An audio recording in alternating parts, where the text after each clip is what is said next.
Good afternoon. Welcome to the Appellate Division First Department. We have almost 5 hours of argument time requested today, so please just ask for the time that you need, not the time that you wish. We are familiar with the briefs and the records, and if we need more time, we will certainly keep asking questions. People versus Rodriguez. Appellate?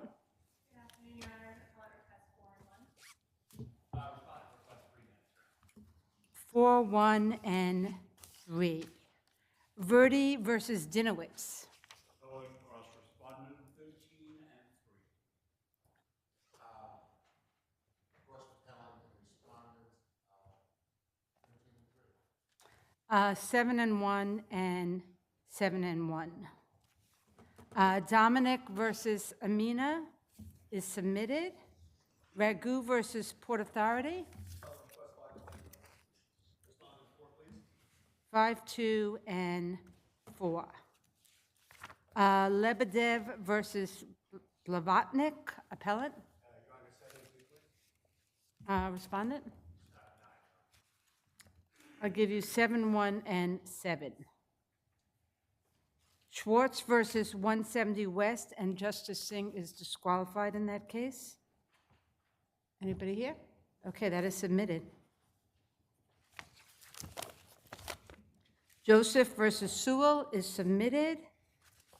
Gallagher versus Crody. Good afternoon, Your Honor. Scott Hunt for the appellate. 6 and 2, please. Respondent? Respondent 6 minutes, please. I'll give you 6, 1, and 6. Camelot versus Morgan Stanley. Your Honor, Cannon Chamigan for Goldman Sachs and Morgan Stanley, with me, John Youngwood, for the other underwriter appellants. We'll be dividing the argument for the appellants. I request 8 and 2, with Youngwood 4 and 1. I'm sorry, who are you here for? We represent different groups of underwriters. Right, I know that, I actually don't see that many people standing up, which is a good thing, because I was figuring it out versus who submitted briefs. So by other underwriters, do you mean the NTUs? I represent the ones who have been identified as NTUs. Starting with JP Morgan. Sorry, Your Honor. Starting with JP Morgan. JP Morgan. Okay, so how much time did you want? Go ahead. I would like 4 and 1. And what did you request? 8 and 2. Okay. Good afternoon, Your Honor. John Rizzo Hamilton, representing plaintiffs, the appellees, and cross appellants. I would request that 10 and 2. Good afternoon, Your Honor. Adam Patrick, Sherman Sterling, representing Viacom CBS defendants. I would request. Okay, and there's no one arguing for the individual underwriters who have separate arguments? What? They will rest on their briefs, Your Honor. Okay, well, that makes it a lot easier. Amen. Okay, so 8 and 2, 4 and 1, 8 and 2, and 8.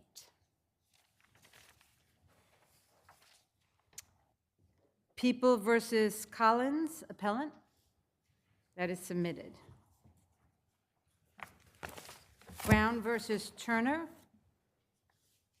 submitted. Solis versus 340 West 12th Realty. Sorry, Mr. Myers. I request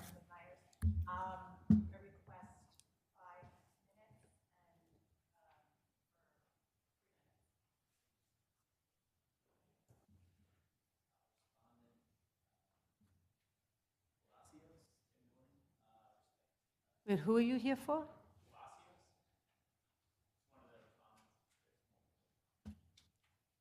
And how? Joshua Goldblatt for respondents Rivera and Solis. 5 and 2 and 4 and 2. People versus Sanchez is submitted, and Kenny versus Essex Management is submitted. So our first case is People versus Rodriguez.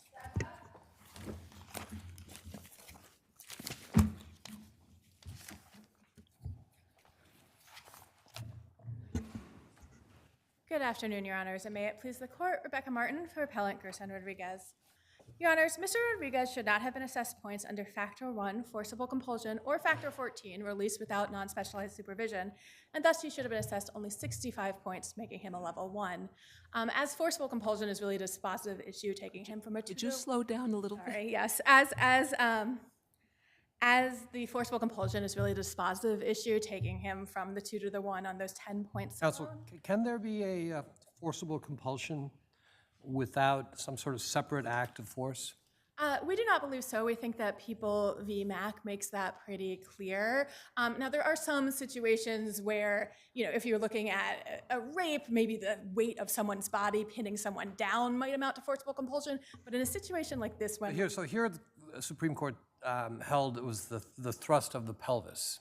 yes. Is that separate force? No, that is exactly the sexual contact at issue, and I think you've picked up on this is really the exact same situation as People v. Mack, where the only contact and the only force between the defendant and the complainant was the forcible touching at issue, and therefore there's not forcible compulsion made out. And I think that's actually pretty clear by the fact that he wasn't even charged with sex abuse 1, which is what you typically would see in a situation where you had a forcible touching and there was some evidence of forcible compulsion. Counsel, why should they have not given 5 points to Factor 14? Can you elaborate? Your Honor, as with every factor, the burden is on the people to prove that points are appropriate, which I know seem a little like proving a negative here, but it does mean that the burden is on the people to prove that the supervision that Mr. Rodriguez was going to receive would be non-specialized. The people didn't submit any evidence on this point below. They just stated he would not get specialized supervision. How did the pre-sentence report play into that? The pre-sentence report simply doesn't say anything either way about whether he would have specialized or non-specialized supervision. That kind of lack of evidence is not the same as affirmative evidence. And I would note, as I did on my brief, just on the basis of experience of the Legal Aid Society, pre-sentence reports never say the word specialized supervision, certainly not in the way that is meant by the guidelines, which really just means someone who's on probation or parole who has a parole officer who specializes in sex cases, which, as we note in our reply brief, anyone who's on the sex offender registry in New York will be assigned that kind of officer as a matter of course. It would be an unusual situation where they didn't, which would be then why the people could provide affirmative evidence in those unusual situations. That was not the case here. If there are no further questions, I will answer any other questions on rebuttal. Thank you. Good afternoon, Your Honors. Franklin Gunther on behalf of the people. Defense counsel's claim that So why isn't People versus Mack controlling in this case? there are several distinguishing facts between this case and Mack. I'd point to first, we have the quality of the sexual conduct that was employed in this case. The How is victim, it any different than the conduct in People versus Mack? because I think there's a few things. First of all, the victim testified in the grand jury multiple times and confirmed when asked this question that the defendant thrust his pelvis into her. Another thing that happened here is that although the victim testified that the subway car was crowded, she was very clear that there was room for her to sort of move around and get away from the defendant. And in Mack, the victim basically got on the train car. There was a crush of commuters, and she didn't even realize that the defendant was engaging in. In this case, Yeah. did the defendant hold her, pick her up, do something that we could say, well, that's a separate act, as opposed to one act? And I would note, as your adversary pointed out, the charge here is third-degree sexual assault. I understand that the charge is third degree, but I do think there is if this court were to read Mack that some separate force is required, I think we have that here. The victim testified that the defendant, on the third time that he approached her, she's trying to get away from him, she's basically hugging the handrail that's inside the subway car door, and the defendant stepped over her foot. Oh, counsel, Effectively, are yes. you characterizing that conduct as being overpowering conduct? Well, I don't necessarily think it's overpowering, but what this court said in Del Campo is that if the conduct limits the freedom of movement of the victim, that can rise to the level of In forceful. Del Campo, you had the lifting up the victim. Yes. So that's radically different from here, isn't it? I understand that, in those types of cases, it's pretty apparent what the sort of overpowering conduct is, but I think the analysis really focuses on, is the defendant doing something to limit the freedom of movement of the victim? And I think you have that here. If this court requires some sort of separate force, I think that's readily apparent from the record. My adversary says in reply, well, the judge didn't rely on that in making that determination, but the judge read the grand jury testimony into the record. This is at page 8 of the hearing, and specifically cites the testimony about defendant stepping over her foot Yeah, but- before but- thrusting but himself into her. Respectfully, the judge found that it was the thrust of the pelvis into the victim was the use of force. So isn't that what we're looking at here, or shouldn't we focus on what the judge found? I think you can look at both. I think those are both readily apparent from the record. Again, we don't read Mack to require some separate force. I think that is oversimplifying the analysis. But I can appreciate your interpretation of Mack. However, I noticed in your brief, all of the cases that you cite to support your proposition predated Mack. So Mack kind of is the controlling standard at this point, right? yeah, and I understand that Mack is important precedent, but I think if you read both of the Court of Appeals decision in Mack and this court's decision in Mack, it's very apparent that the victim in that case, first of all, had no idea that this was happening to her until she got off the train. That's very different from this case. The defendant thrust himself into the victim. She multiple times tries to get away from him, and the third But time... no, I'm looking at the facts of Mack. The Court of Appeal recites that she tried to move away, and she was hemmed in. So she did attempt to move. So Well, she felt... I think the language that she uses is weird. She feels weird movements. Now, she's in a crush of commuters, but I think if you read the appellate division, this court's decision in that case, she testified that she had no idea that this was happening to her until she got off the train. She didn't know what was going on, and then she gets off and looks at her clothes and realizes that she's but been that's assaulted. not accurate because she says after the weird movement, when she turned in the man's direction, the sensation stopped, and when she turned around and tried to move away, it began again. But I don't think... This is the Court of Appeals. I think... I understand. I think you have to look at whether the victim realizes she's being assaulted. I don't think that she realizes that based on her testimony. Thank you very much. Your Honor has already made the points I was going to make. I would just like to say on that point, in Mack, the victim was also a 14-year-old girl, so I think we shouldn't read too much into the weird movement language versus thrusting language. That might just be a vocabulary difference.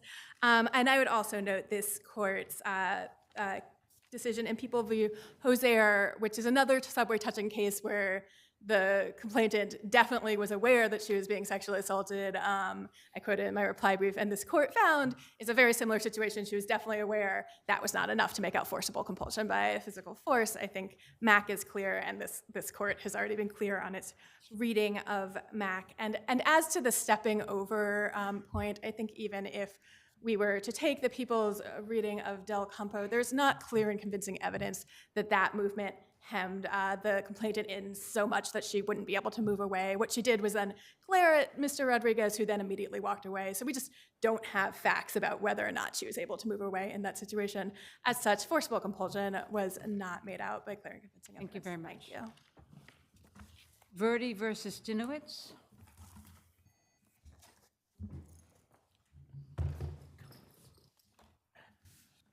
May it please the court, Charles Murdoch. If the court permits me 2 minutes, I will narrow this argument and the issues before the court. First, I think the court should know right from the beginning that there are 4 claimed defamations in this case, only one of which I will focus on, is claimed to be, or has been found to be, supposedly a defamation per se, not requiring the pleading and proving of special damages. None were proven, none were pleaded. Indeed, there hasn't been a cent of actual damage in this case, and the record shows it, and the plaintiff's own testimony confirms it. The second defamation is supposed to be that, quote, in my view, Mrs. Connolly and Verdi were responsible for the loss of the space being an annex to a public school in the Riverdale section of the Bronx. Note the words, in my view. That's what was said at the in the written version of it, which was the report from the press. The oral says, your position, in Counsel? my opinion. Counsel, is it your position that that's an opinion statement? I'm so sorry, I didn't hear you. Is it your position that that was an opinion being expressed? He said it, in my opinion, record So- 307. Fair enough. So the question is, I guess, in terms of when we look at whether it's opinion or fact, we consider whether or not the statement can be proved to be true or false, correct? Yes and no, if I may. An opinion, if labeled as such, to an audience that is hostile to both sides at the beginning of this, that is raucous at the beginning of this, is stated to say to them very clearly, you're going to hear views of people with which you may or may not agree. But they're views. They're not necessarily fact. Counsel, don't we look to the substance of the statement to determine whether or not it's fact versus opinion? And aren't the statements being made statements that can be factually ascertained who is actually responsible for losing the lease of the That may annex? be, but let me make the further point. The Court of Appeals in Immuno, in the opinion written by Chief Judge Kaye, made it very clear, indeed, I will read you the specific words if you wish, that opinion, if labeled as such, is laudable. And indeed, the quotation is, if I may,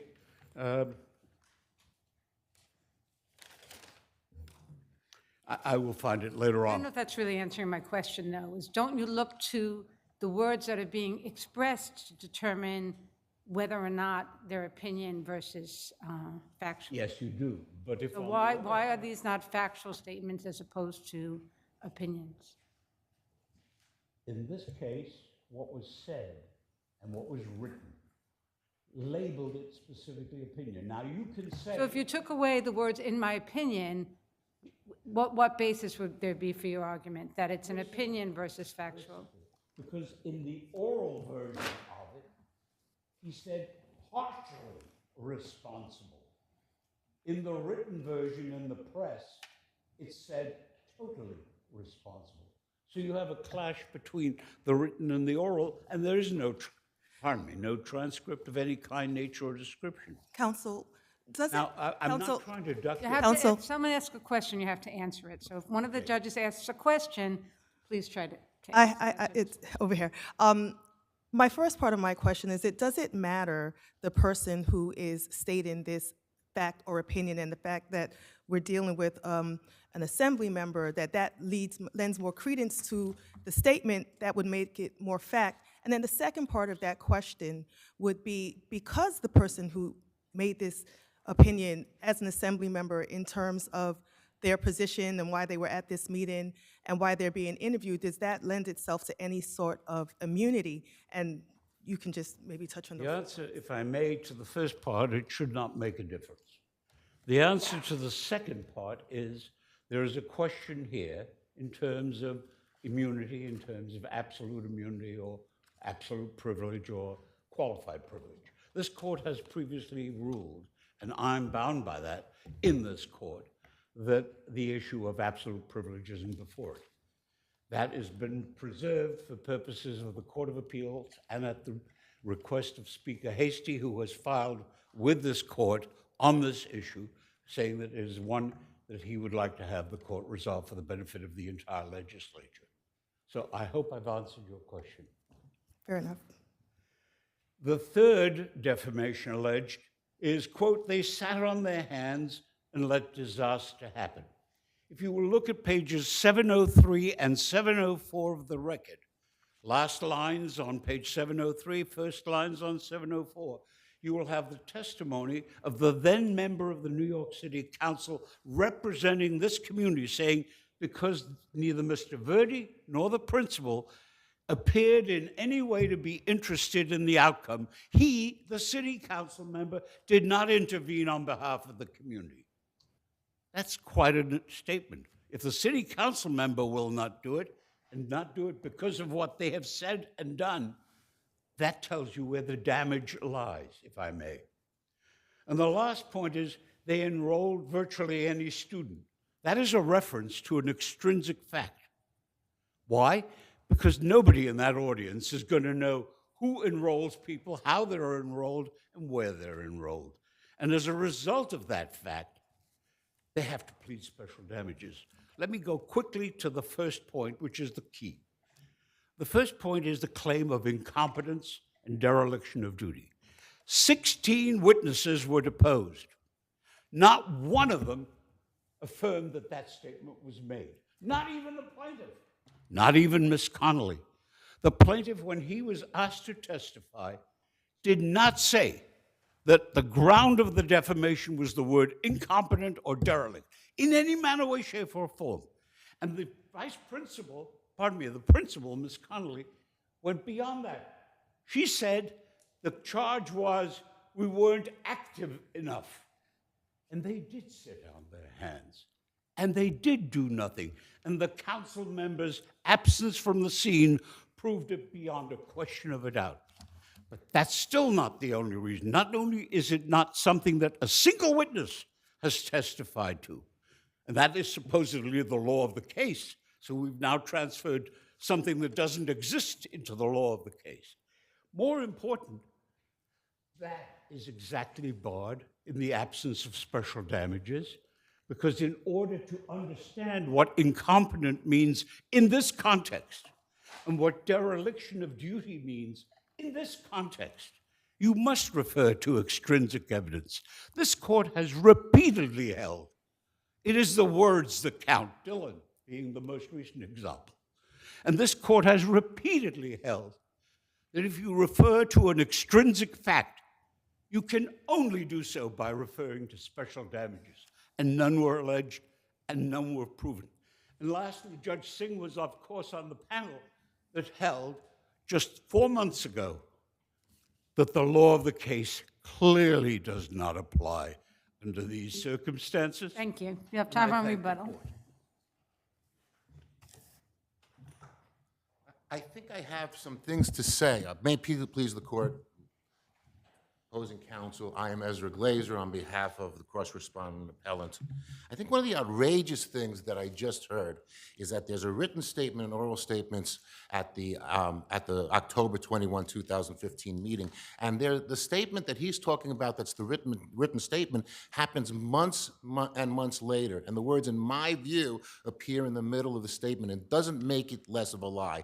The fact is that at the October 21, 2015 meeting, my client had the audacity to actually take on the assemblyman on the issue of whether or not other people other than him were responsible for the loss of the lease. We weren't saying that he was responsible for the loss of the lease, but he said, I told Mr. Verdi and I told Ms. Connolly that there was some sort of jeopardy here. First of all, my client says it never happened.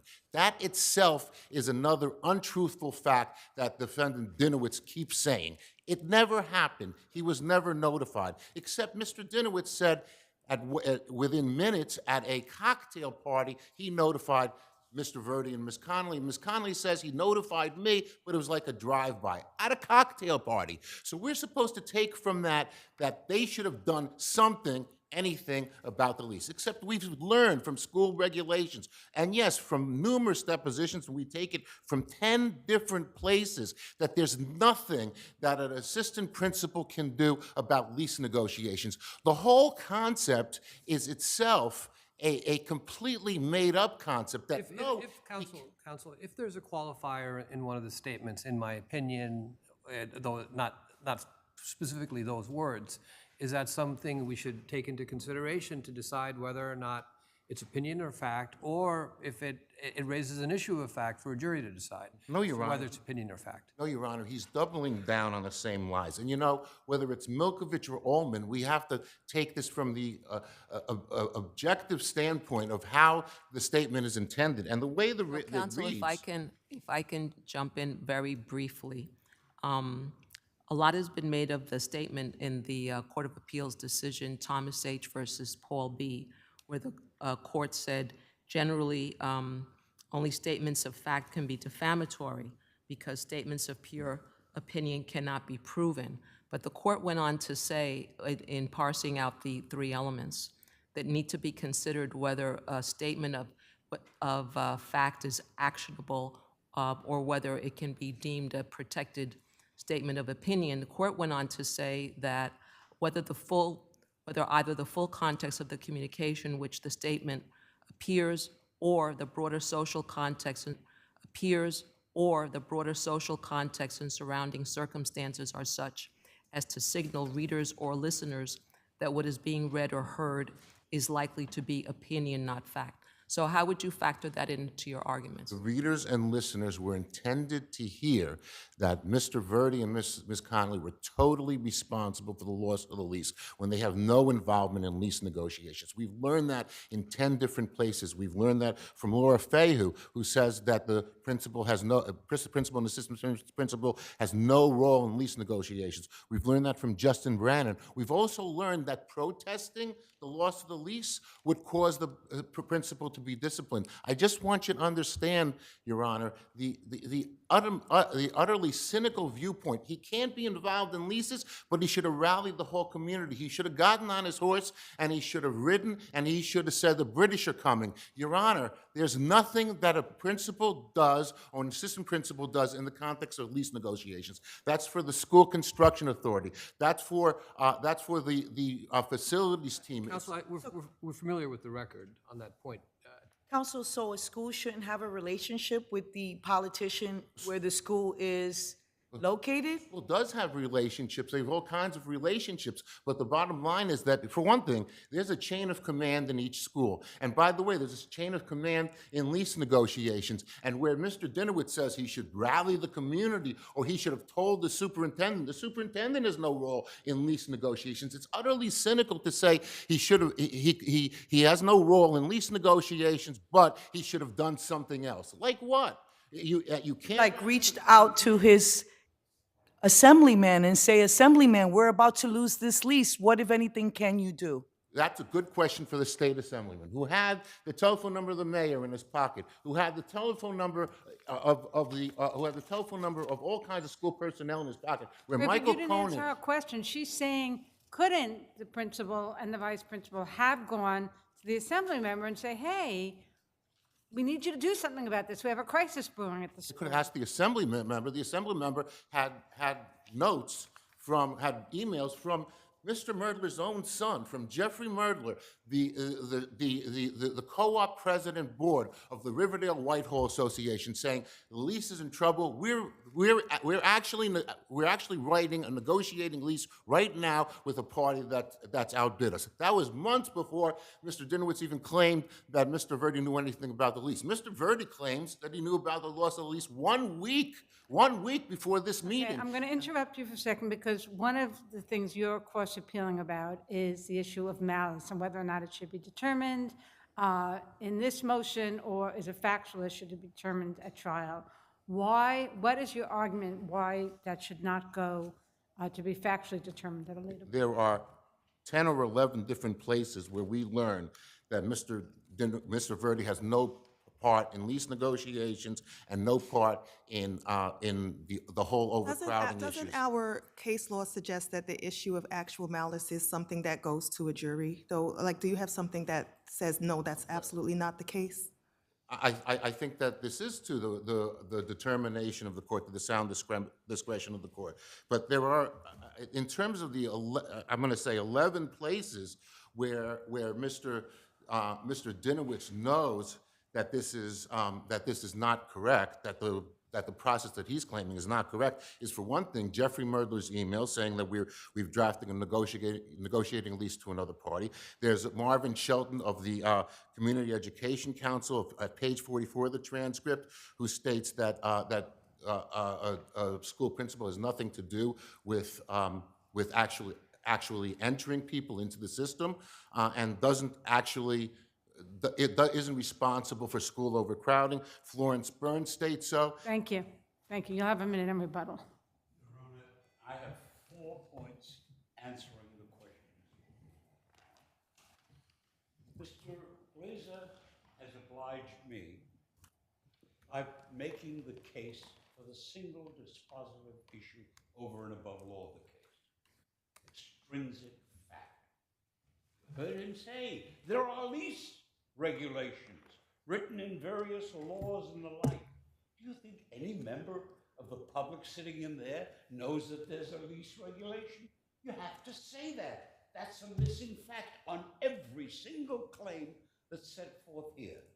And this court has repeatedly held, and indeed in Lieberman, the Court of Appeals specifically held, that if you have any reference to an extrinsic fact, special damages must be pleaded in full. So in this case, why haven't special damages been shown? And I ask you that question because I want your adversary to respond to it, so. The only damage that he showed on examination, on deposition, was he put on a few pounds. I swear to you, that's it. I'm sorry, he put on what? A few pounds. He put on a few pounds. Oh. That's the testimony. Okay, thank you very much. No, your time, counsel, your time's up. We have the papers. Go ahead. I wish that when counsel states these things, that he would state the truth. He didn't state that it was a few pounds. He stated that every time he Googled his name was mud in the newspapers, that his entire reputation was ruined. And incidentally, Carmen Farina, the school's chancellor, stated with respect to meetings that Mr. Dinowitz called for, that Mr. Verdi has to go, that he has to go. The bottom line is that his career at the Department of Education was ruined by an assembly member that doubled down on lie after lie. And you don't just fix it by them saying in the Can I middle. stop you there for a second? How was his career ruined? Was he fired from this job for incompetence? Or did he resign? He left the job. He resigned, so. A huge problem with the incoming principal. But I thought his deposition testimony indicated that he left because he couldn't get a computer, he had a back injury. he said he had a back injury and he had a problem with the principal. But I want you to understand, Your Honor, that months before these issues came up, there were meetings at the Tweed building where Carmen Farina said he's got to go, and they were looking to put a principal in place that was ready to fire him. Okay, thank you. Thank you very much. Ragu versus Port Authority?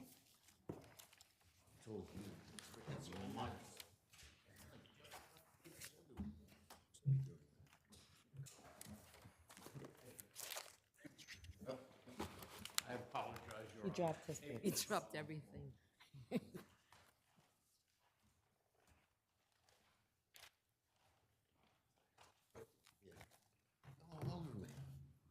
thank the court and apologize. No problem.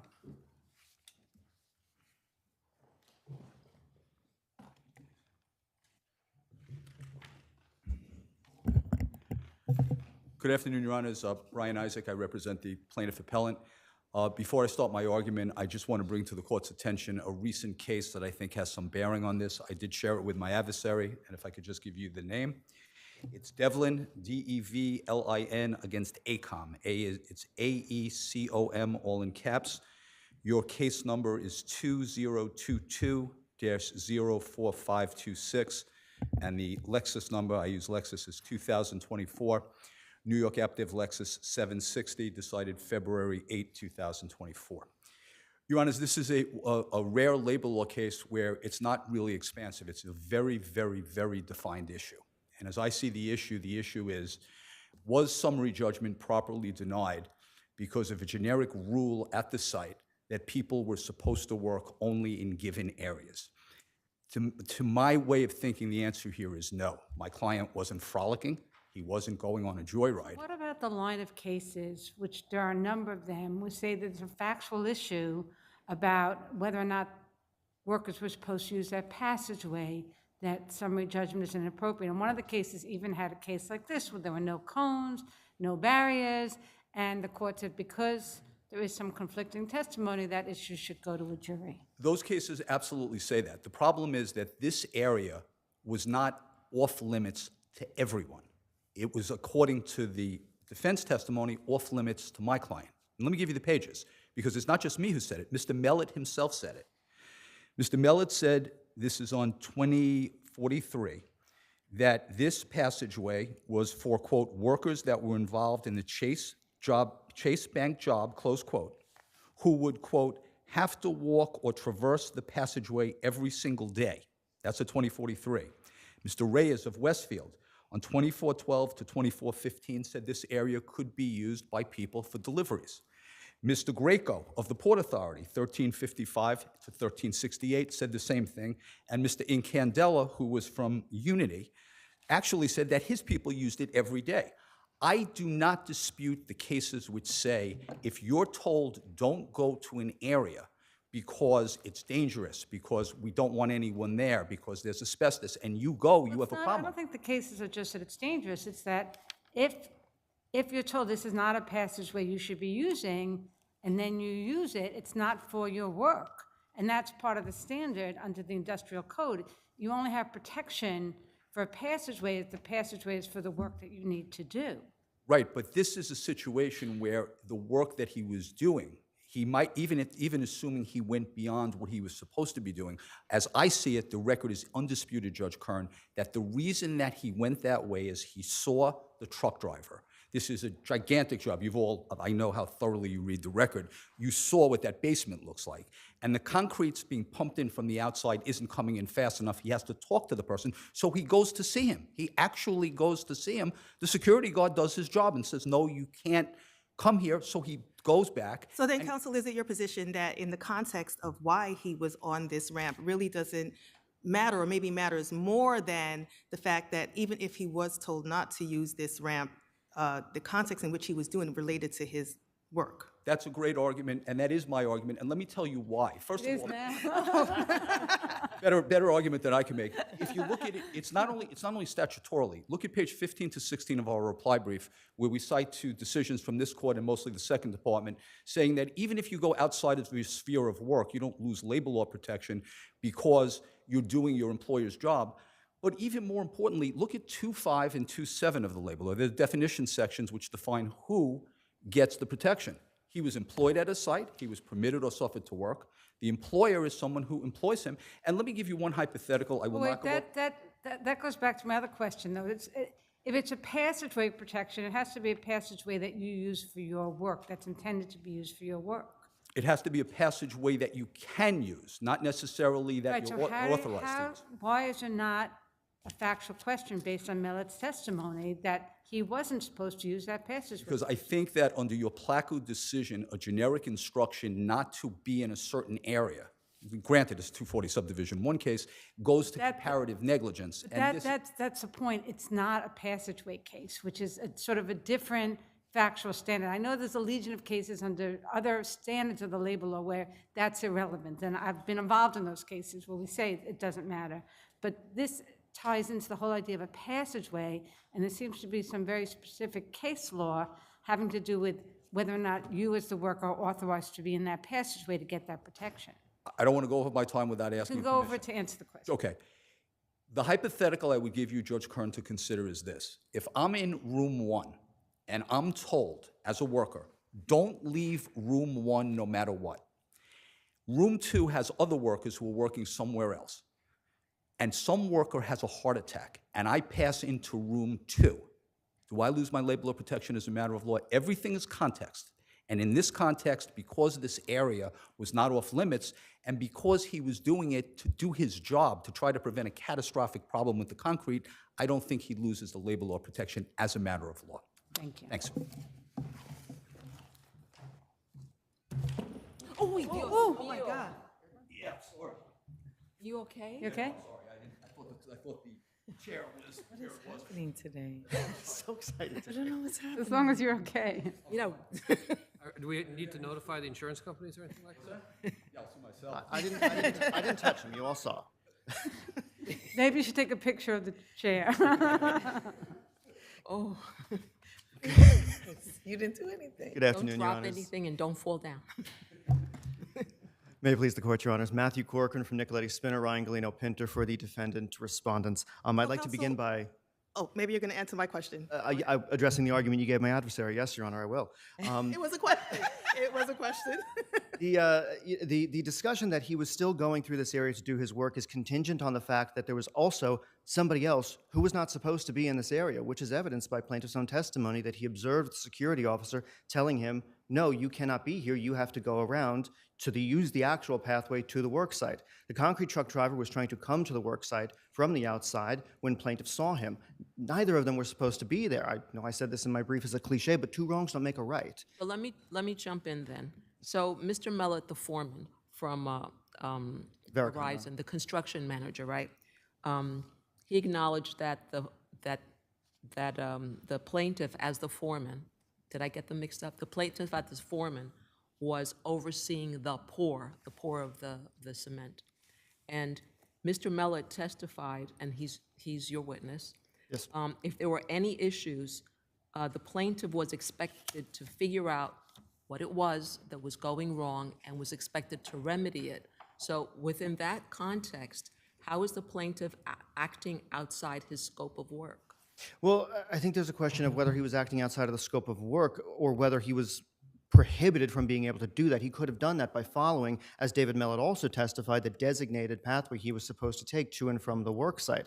And it wasn't just David Mellett who said that this was outside of the pathway that they were supposed to take to and from the work site. But doesn't the record reflect that indeed the plaintiff was going to go outside, I guess outdoors, to find the truck driver, and then he saw that the truck driver was with the security officer, but I assume it was at a distance because he had to walk in a passageway. How does that fit into your analysis? Well, it fits in, going back to what I said previously, is that the cement truck driver also did not have authority to be there, and that's exactly what the security officer was telling him. Well, was it a generic instruction, as your adversary argues, or was it a specific instruction given to folks at? David Mellett testified that everybody who worked on the site was told they had to follow basically the cement pipe that was piping in concrete to the work site to get to and from the site. And had plaintiff followed the pipe, he would have been led right back to the concrete truck, which is what he was intending to do. Didn't He was Mr. only- Mellett also Didn't Mr. Mellett show the plaintiff how to reach the job site? And tell them- Absolutely. And also showed him what areas were not his job sites? Correct, Your Honor, and that's exactly what he testified. This was not part of the work site, and Jonathan Reyes also testified that this was not part of the Chase Bank work site, and it was not an area that any work was being done. Michael Greco testified it was a completed area. It was not part of the work site, and it was a loading dock. What significance is there that other workers were potentially using this work site? How does that impact on the labor law claim? That even if the Chase workers weren't intended to use it, other workers were using it. What impact does that have on this claim? Well, I think the important issue there is that if, say, for example, Chase, who's a tenant of a different space, the contractor who's hired to work on a different space, if this is a separate construction site, then it should be separate people who have the responsibility to maintain the passageway.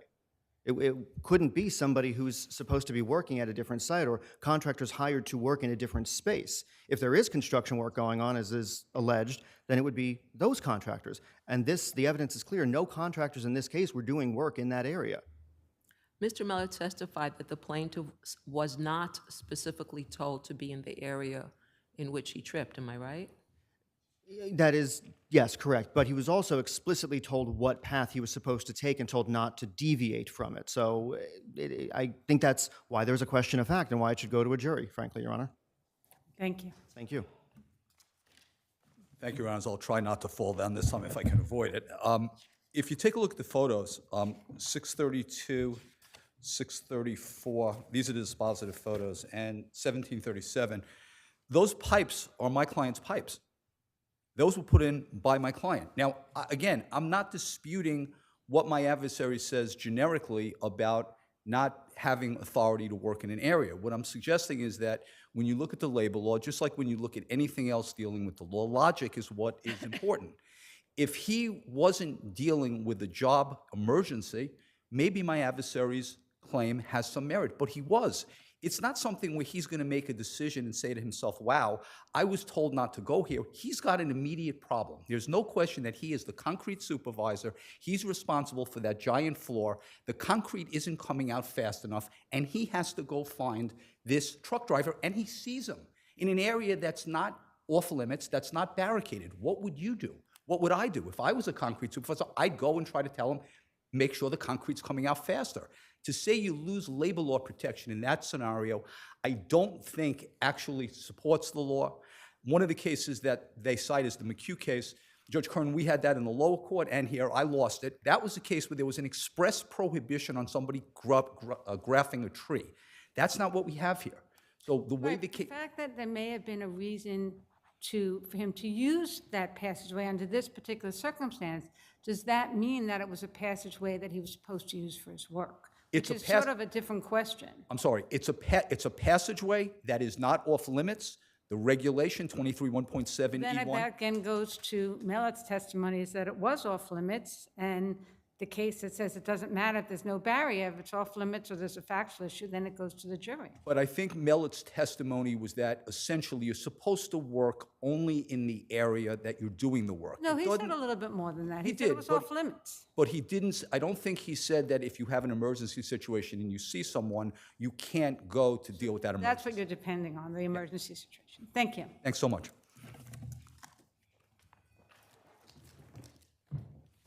Lebedev versus Blavatnik. Trouble saying that.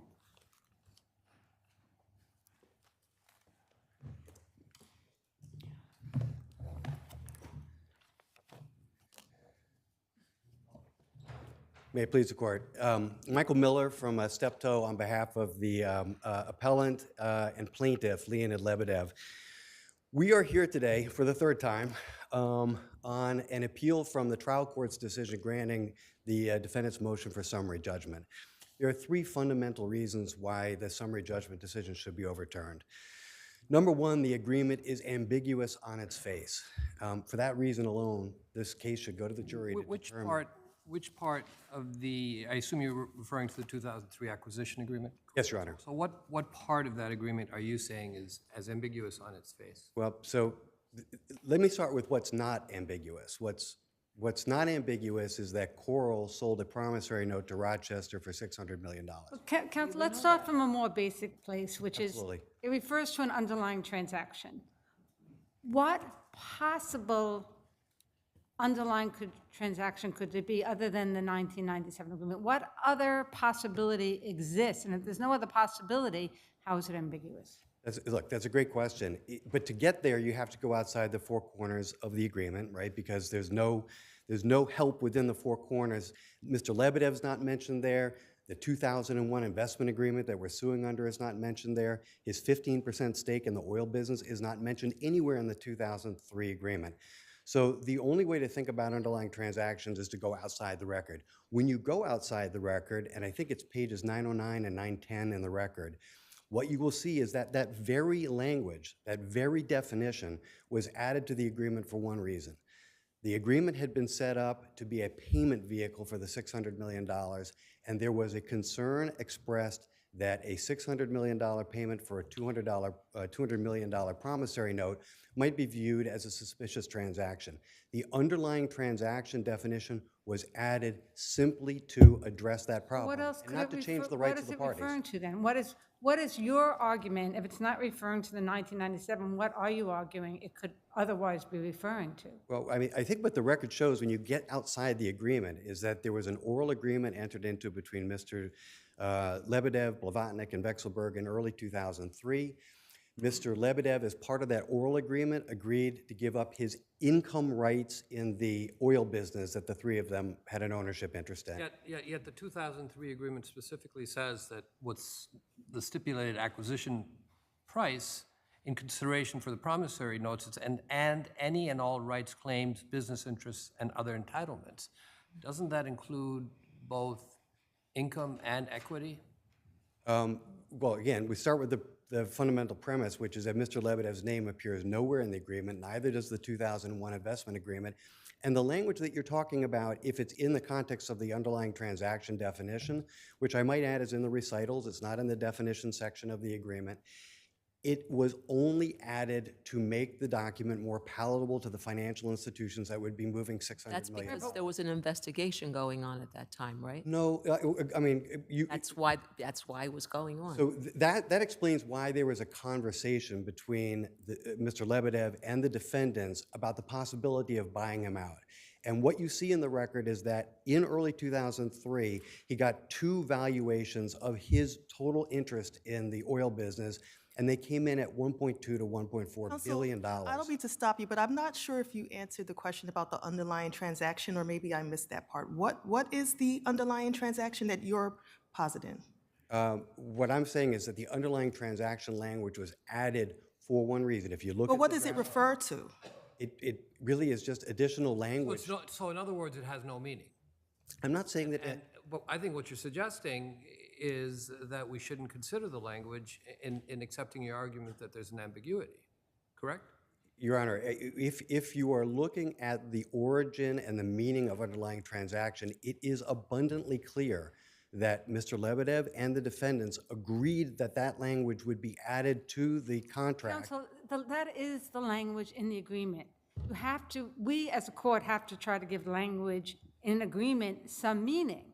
So it's pretty easy argument to make that the underlying transaction means in 1997 because that's where things initially got exchanged. But if you want us to accept a contrary argument, you have to at least posit some other argument as to what it could be other than that it's totally meaningless and it means nothing, which is what you seem to be saying.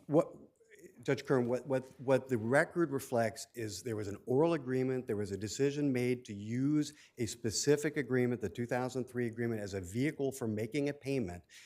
There was a transfer of a promissory note from Coral to Rochester, $600 million for $200 million. But are you saying it's meaningless, underlying transaction, that it really has no meaning? They just needed to put something in there to satisfy third parties and it has zero meaning? Your Honor, the recitals, again, not incorporated into the body of the agreement, were put in there as part of creating a document to basically be a vehicle for the transfer of money. Counsel, but you would agree that the 1997 transaction was the only transaction where any party transferred shares or made a contribution either in cash or through loans, am I right? Your Honor, the 1997, first of all, the agreement we're suing under is the 2001 investment agreement. The 2001 investment... No, but answer my question. 1997. I appreciate that. So the 2001 investment agreement resolved open disputes about what people were entitled to by virtue of But is acts taken there? in But we're kind of trying to pull your teeth here. Is there any other transaction where there was a transfer of shares and contributions were made, but for the 1997? So in 1997, there were shares transferred and there were funds invested into Right. the oil business. Right. There was no loan and there was no naftaco. The recitals that you're looking at on their face, even if you put Mr. Lebedev's name in, just substitute it in for the word affiliate, it's factually inaccurate. There was no naftaco in 1997. There were no loans made. This document... Oh, you're saying... I'm sorry, let's just look at the picture as a whole. You've acknowledged that the 2001 investment agreement stems from the 1997 transaction, resolving disputes with respect to both 15% equity rights, 15% income rights, correct? That's correct. Okay, so then we go to the 2003 agreement. I mean, there's a perfectly logical chain between that when we get to the 2003 agreement, because you're saying, hey, I'm still entitled to my equity rights. So clearly, there's a reference back to the 1997 transaction. That's the underlying transaction. Your Honor, that's only if you assume that Mr. Lebedev is an affiliate for purposes of the 2003 agreement. We're going to let you address that in your rebuttal time. Okay, Since thank you, that's a Your Honor. whole separate issue.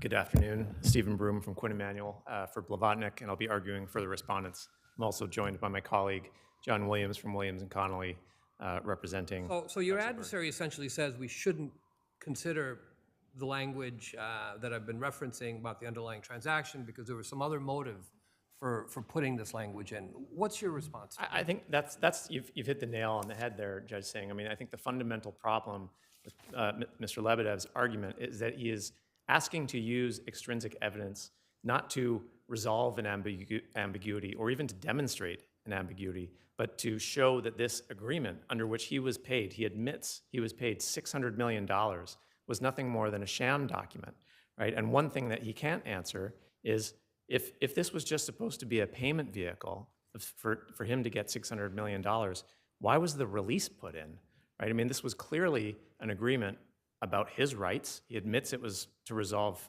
his income rights.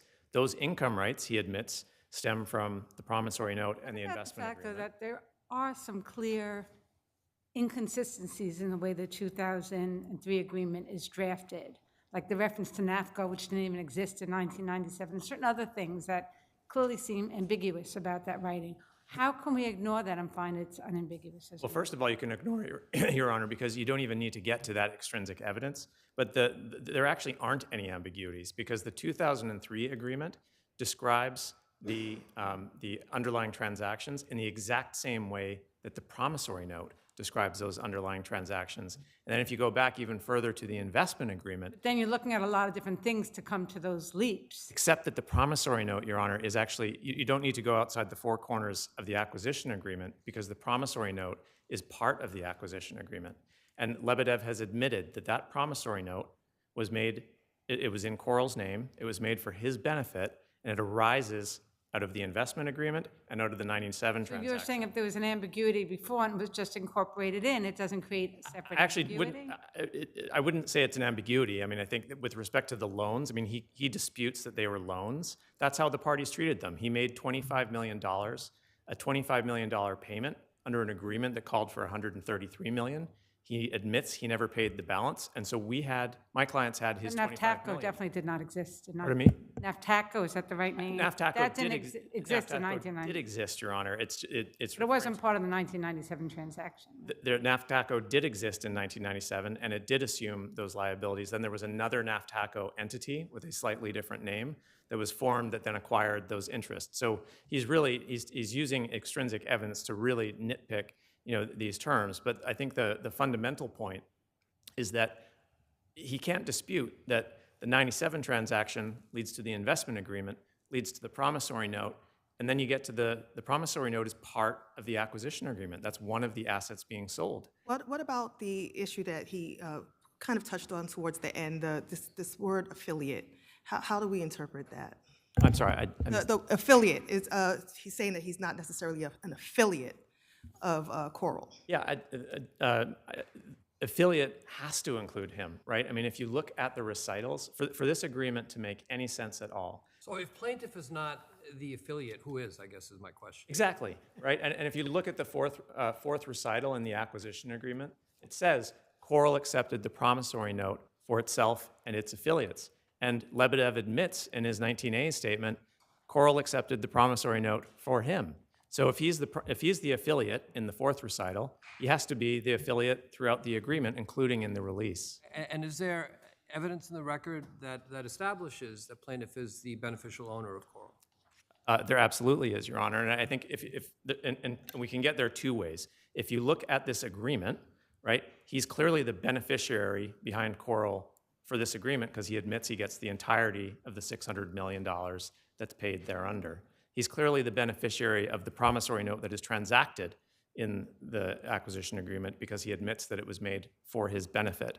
And then if there were any doubt, there's evidence that he was Coral's beneficial owner generally because we obtained Coral's Swiss banking records in which he was identified when the account was opened as the beneficial owner of the assets.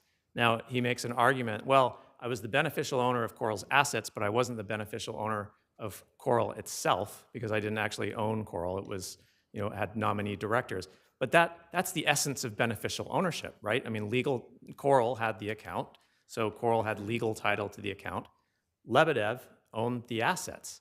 And the evidence that we got from Coral's Swiss bank after years of discovery, after years of him denying that he had any control over Coral, showed that in fact he was using Coral to transact hundreds of millions of dollars of transactions, hundreds of transactions, signing for them himself. They're all in Coral's name, but they all involved his money. That is the very essence of beneficial ownership. I don't know how you could possibly dispute that on this record. When we go back to what your adversary said with respect to the quote-unquote underlying transaction, he says that was just something illusory, an illusory term, because there really was no underlying transaction. Well, there is an underlying transaction. I think that's the problem for him, is that the record does reflect an underlying transaction, and the note describes the underlying transaction in the exact same way, and the investment agreement describes the underlying transaction. Your adversary says we need to look to extrinsic evidence. If in all of the cases that he cites, Your Honor, where the court says, okay, there's an ambiguity, we're going to look to extrinsic evidence, you have one party saying the term means X and you have another party saying the term means Y, and the court says, you know what, those are both reasonable interpretations. We're going to need to go outside the four corners. But you posed the question to him, as the trial court did as well. What is your interpretation of underlying transaction? He does not have a response. His interpretation is it's meaningless. We added it just in case banks might ask questions. That's not an interpretation, and that is not an appropriate use of extrinsic evidence. Thank you. Thank you. We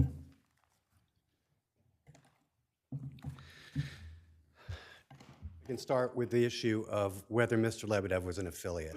The definition of an affiliate is a beneficial owner of one of the parties. So the question is whether he was a beneficial owner of Coral. There is no definition of a beneficial owner within the four corners of the agreement. Why isn't this just like your other argument, though? You're saying that's not the definition, but what's your alternative definition of beneficial owner other than the one being put forth by your adversary? Well, the trial court adopted a definition of affiliate. The second definition of affiliate, the trial court said, well, that's the definition I'll use for beneficial ownership. That isn't in the agreement. Whatever definition we use, how is he not a beneficial owner? Whatever definition we might possibly use, how could he not be defined? The question is he a beneficial owner of the company? Not is he a beneficial owner of the assets? Of Corral. Not whether he's a beneficial owner of something else of value. The question is whether he's a beneficial owner of the company. Can I finish this? You can finish your answer. The question is whether he's a beneficial owner of the company. And there is a definition in Section 6.1 of the 2007 UK regs that the defendants offered. It postdates the transaction by several years, but it speaks about what is a beneficial owner of a corporate entity. And it looks to whether there's ownership or control of the voting stock, there's none of that here, or whether there's ownership or control of the corporate management. And there's none of that here either. Thank you. Thank you. We get your argument. We'll read the papers. Gallagher versus Crotty? Or Crotty? I don't know which one. I think What? you're, Crotty? oh, that's submitted. Thanks.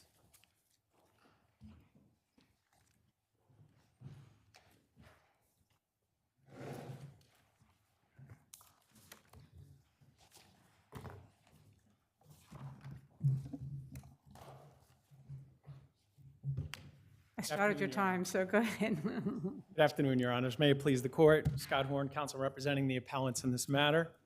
It's our contention, Your Honors, that the motion court erred in awarding summary judgment to the plaintiff on his third cause of action, alleging breach of the LLC's operating agreements via the promulgation of the subject amendments. Contrary to the motion court's determination, Section 19.1b6 did not require plaintiff's consent because neither of its two stated conditions are present. First, the facially neutral amendments did not have a disproportionate effect on any particular member, let alone the plaintiff, and in fact, one Counsel, LLC... the language is it doesn't adversely affect the members. It doesn't say disproportionate. It says if any member, or it seems to say, if it does not otherwise adversely affect the members in any material respect. So if it adversely affects the plaintiff, why doesn't that section get triggered? So Your Honor is referring to Section 19.1A3, not B6. A3 was not relied upon by the lower court. And A3, Your Honor is correct in focusing on the adversely affect language. That is in A3. But there's two requirements, two conditions under A3. And the plaintiff has not even attempted to meet the first one. But it says it does, okay, let's go back to the language. Sure. Because it says, and it does not otherwise adversely affect the members in any material respect. So why are you saying that they both have to be met? I'm sorry, what was the end of the question? Why are you arguing that both A and B have to be met where the language is it does not otherwise adversely affect that? Why doesn't that language mean that if it does otherwise adversely affect, that is enough to trigger that provision? Well, no, because the word that precedes that phrase is the word and.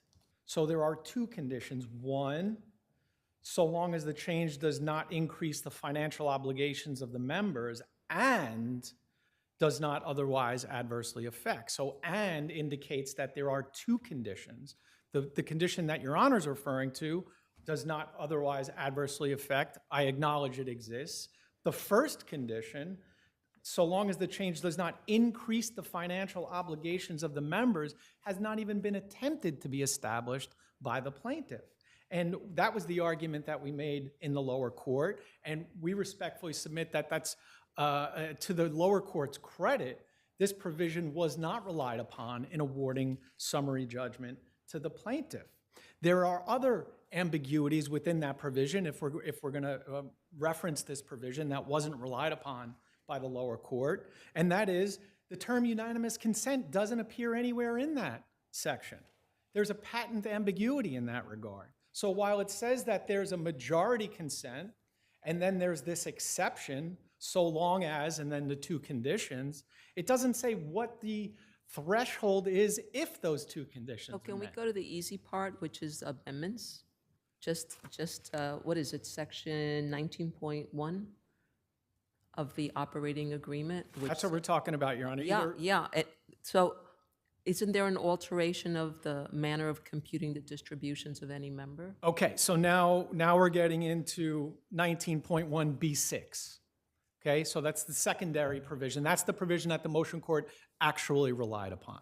So when we talk about that, we respectfully submit that, and with regard to that provision, again, there's two conditions, and Your Honor referenced the second of which is an amendment that alters the manner of computing distributions. And with regard to this provision, we have two arguments. One, the amendment itself is a facially neutral amendment. It didn't say anything about anybody's distributions or anybody's particular impact. It simply said members who render services to the company are entitled to such compensation as may be agreed upon by the majority consent from time to time. That's it. It's a facially neutral amendment and therefore does not run Previously, afoul. services were not compensated, right? I'm sorry, Your Honor? Previous to that, services were not compensated at the outset. That's correct, Your Honor. That's So correct. this is a material change, would you agree? No, because based upon the amendment itself, which I just read to Your Honor, it's facially neutral. What the plaintiff may have an issue with is a subsequent corporate resolution, but that's not the basis of a breach of contract claim that he's pleaded here and that he's been awarded summary judgment on. The second reason why that provision doesn't apply is because the manner of computation for the distributions is different than what the product of that computation is. That facially neutral amendment that I just read to you does not change the manner, how the calculation is set forth for distributions at all. So let's make this simple, right? I like that. That helps, doesn't it? Yes, it does. Okay, so before, there's a before and an after. So Yes, Your Honor. before, there was no payment, there was no compensation for services rendered by the members. There was no provision for the management, asset management fee, that's correct. But afterwards, as to the managing of the units, 5 properties, 463 units, $1,000 per unit, all of a sudden, there was $463,000 per year in management fees that normally would not have existed, and these management fees took priority over distribution. So isn't that a material change? If I may just respond to that, I see that my light Of went on. course, you can always answer a question. Thank you, Your Honor. There are 2 points I'd like to make. The $463,000 is a completely illusory number, and I point that out in my reply brief. The actual number amounts to something like $30,000 a year. That's the first point. The second point is regardless of what the end result of the distribution calculation is, it's the manner of computing the distributions that has to be affected by the amendment. And again, the amendment doesn't say anything about computing distributions. And number two, the argument by the plaintiff is that, well, anything that's going to potentially impact what the final number is, well, then you need unanimous consent. But that would leave the companies in gridlock. That would mean that any time an expense is increased or any time a payment is made, that would potentially, hypothetically impact the distribution. Thank you. You've answered the question. You have time to rebuttal. Thank you, Your Honors.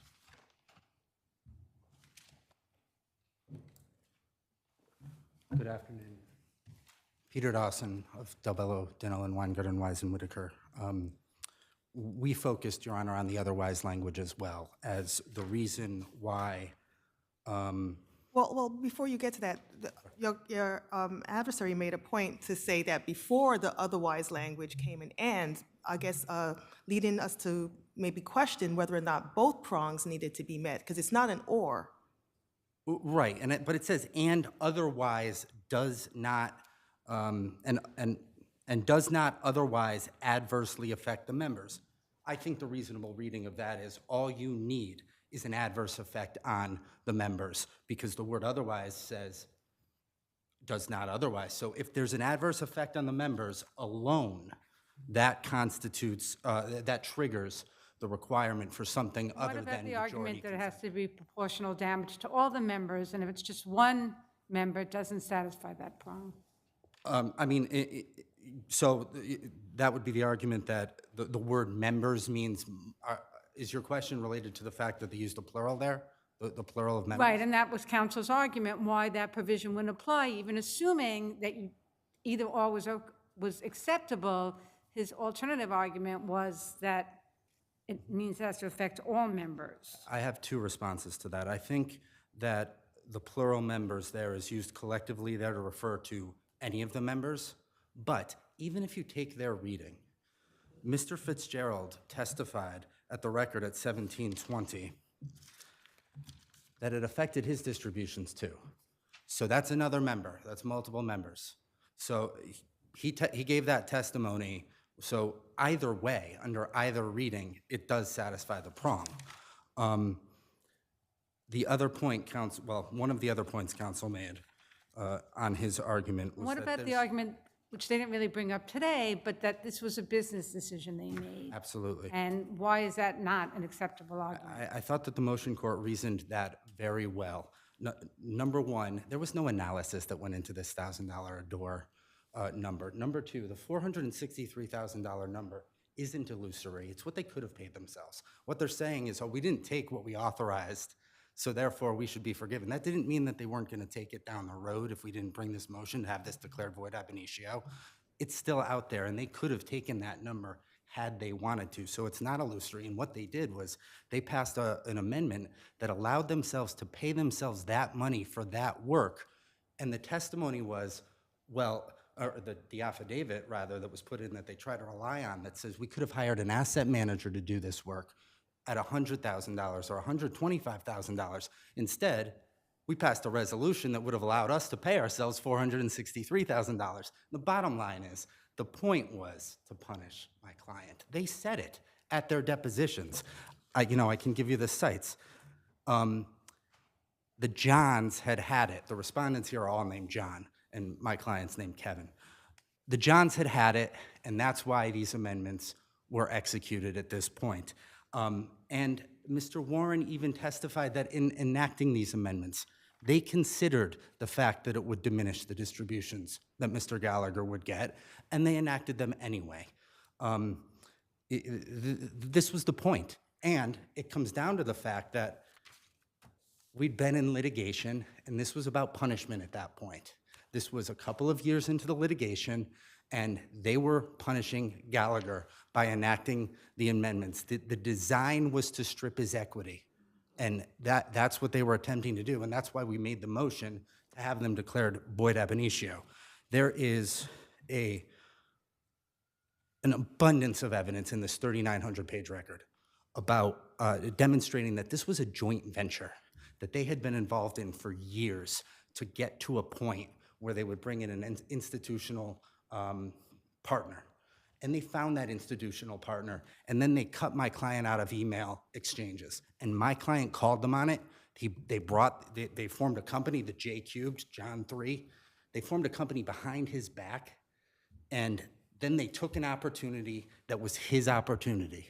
It was all of their opportunity. Sounds like the whole underlying litigation, as opposed to what we have before us today. Well, that actually is part of their appeal, because they are trying to dismiss the entire complaint. So what happened is, in the middle of the litigation, when they got called on it, they passed these amendments to trying to punish my client. We called them on it, and the lower court was absolutely correct to declare them void ab initio. Are there any other questions? No, thank you. Very briefly, Your Honor, if I may just add some context to that quotation that counsel referenced, what actually happened when he said that the Johnses had it is that Mr. Fitzgerald testified that that Mr. Gallagher had, quote, abandoned his position. He's actually working against us, trying to poison some of the limited partners, trying to sell the buildings from underneath us. That's why the statement was made that the Johns had it. And with regard to this joint venture, Your Honor, that speaks to the first cause of action for an accounting for the alleged oral partnership. WFHA was clearly a trade name. It was testified as much. The nature of the alleged joint venture is not only violative of the statute of frauds, but it violates the specific provisions in their operating agreement. Why does it violate the statute of fraud if it's for an indefinite duration? Because there was testimony from during the plaintiff's testimony that in his mind this oral venture was going to continue in perpetuity. And when you look at the language of the agreements, In response to a question, or was that an actual statement? it was in response to a question, but it was done several times, Your Honor, and it was clear that that was the intention. If I may just, No, it's okay. Thank you, Your We have your arguments. Thank you so much. May I address the perpetuity point? No. No. Camelot versus Morgan Stanley. On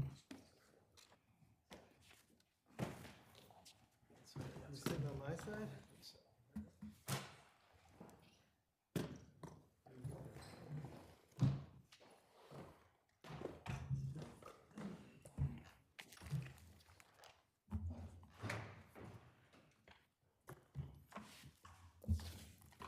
Thank you, Justice Kern. Canon Shanmugam for appellants Morgan Stanley and Goldman Sachs.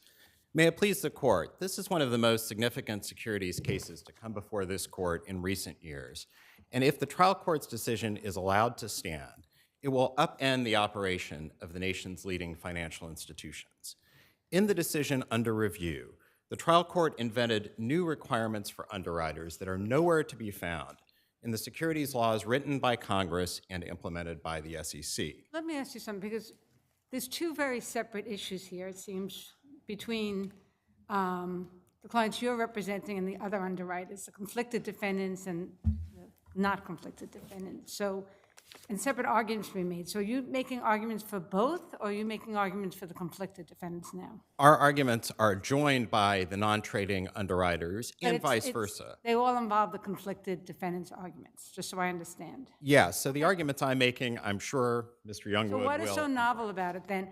Assuming we're talking about the conflicted defendants, what is so novel as opposed to the non-conflicted defendants? Yes. What is so novel about this case that makes it so different than any other case? This case, Justice Kern, at its heart is an omissions case. And an omissions case, Well, what- Go ahead. sure. Or press back on the minute. Is it an omissions case, or is this a case involving alleged half-truths that, in fact, that the defendants really never intended to perform another greater transaction? Justice Singh, it's really an omissions case because notwithstanding plaintiffs' efforts to suggest that there are misleading statements here, there really aren't. The only statements that Justice Borak found to be misleading, and his opinion is a little bit confusing on this score, were the statements concerning potential underwriter transactions. Well, let's go to the language that's potentially misleading as opposed Yes. to an omission, which I think is the language about in order to facilitate the offering of the Class B common stock, the underwriters may engage in transactions that stabilize, maintain, or otherwise affect the price of the Class B common stock. Why couldn't that be potentially misleading if, in fact, at the time this offering was being made, there was a clear intent, which is what's alleged, on the part of the conflicted defendants to sell large positions of Viacom stock already being traded, which would affect the value of the shares being offered? Why wouldn't that be then potentially misleading as opposed to an omission? Sure, 2 points, Justice Kern. The first is that the timing simply doesn't work for that.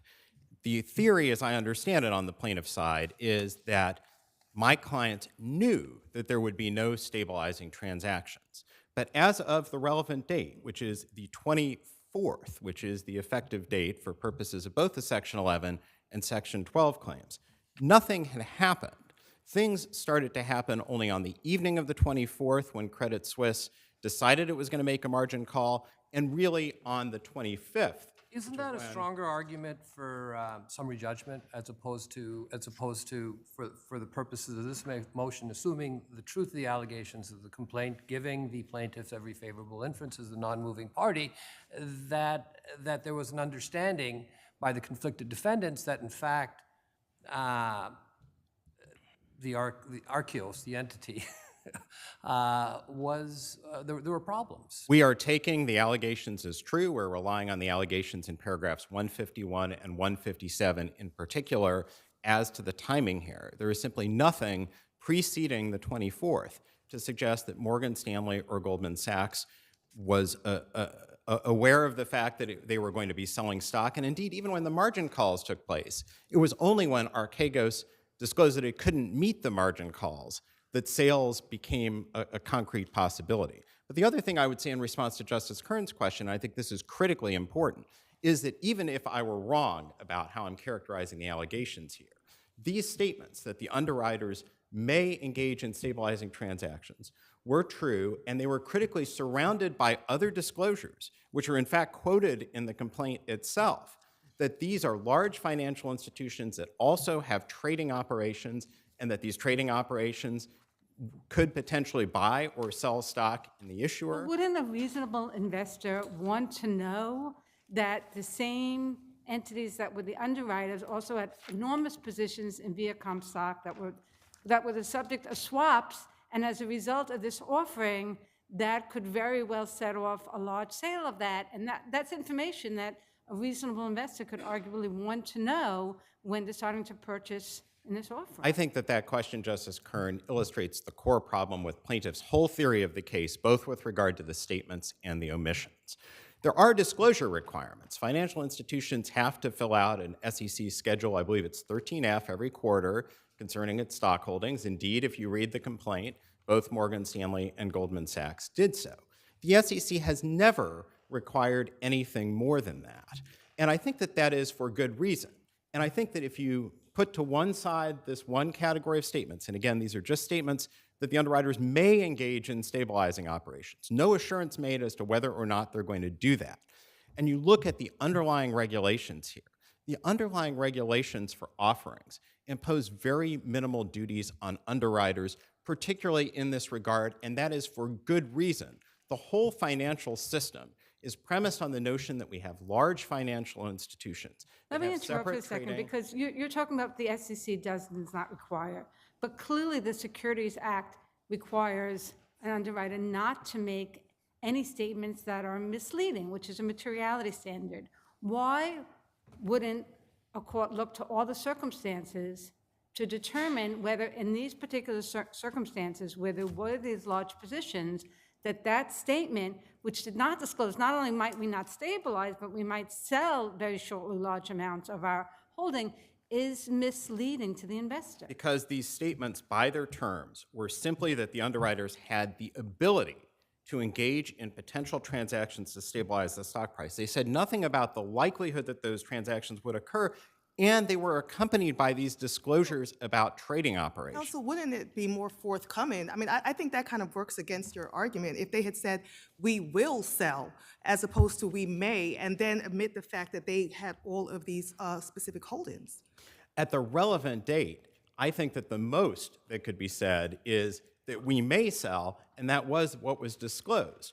And I would grant you— But it wasn't disclosed. It was disclosed we may sell to stabilize. It wasn't disclosed we may sell to destabilize, which is a completely different thing. Well, I actually disagree with that. I think if you look at pages 610 to 612 of the Joint Appendix, and these are quotations from the disclosures in plaintiff's own complaint, we disclose the fact that we have trading operations reflecting the reality that in today's financial system, large financial institutions have separate underwriting and trading operations, and they are walled off, and everyone agrees that there is a wall for a very important reason. That's a separate argument about the wall, but aren't there clearly allegations in this complaint, at least, that there were people at the top who were above the wall who did have that information? And isn't that a factual issue that you might ultimately be successful on, but that might not be appropriate for a motion? Again, no factual dispute here about the fact that there are some people above the wall.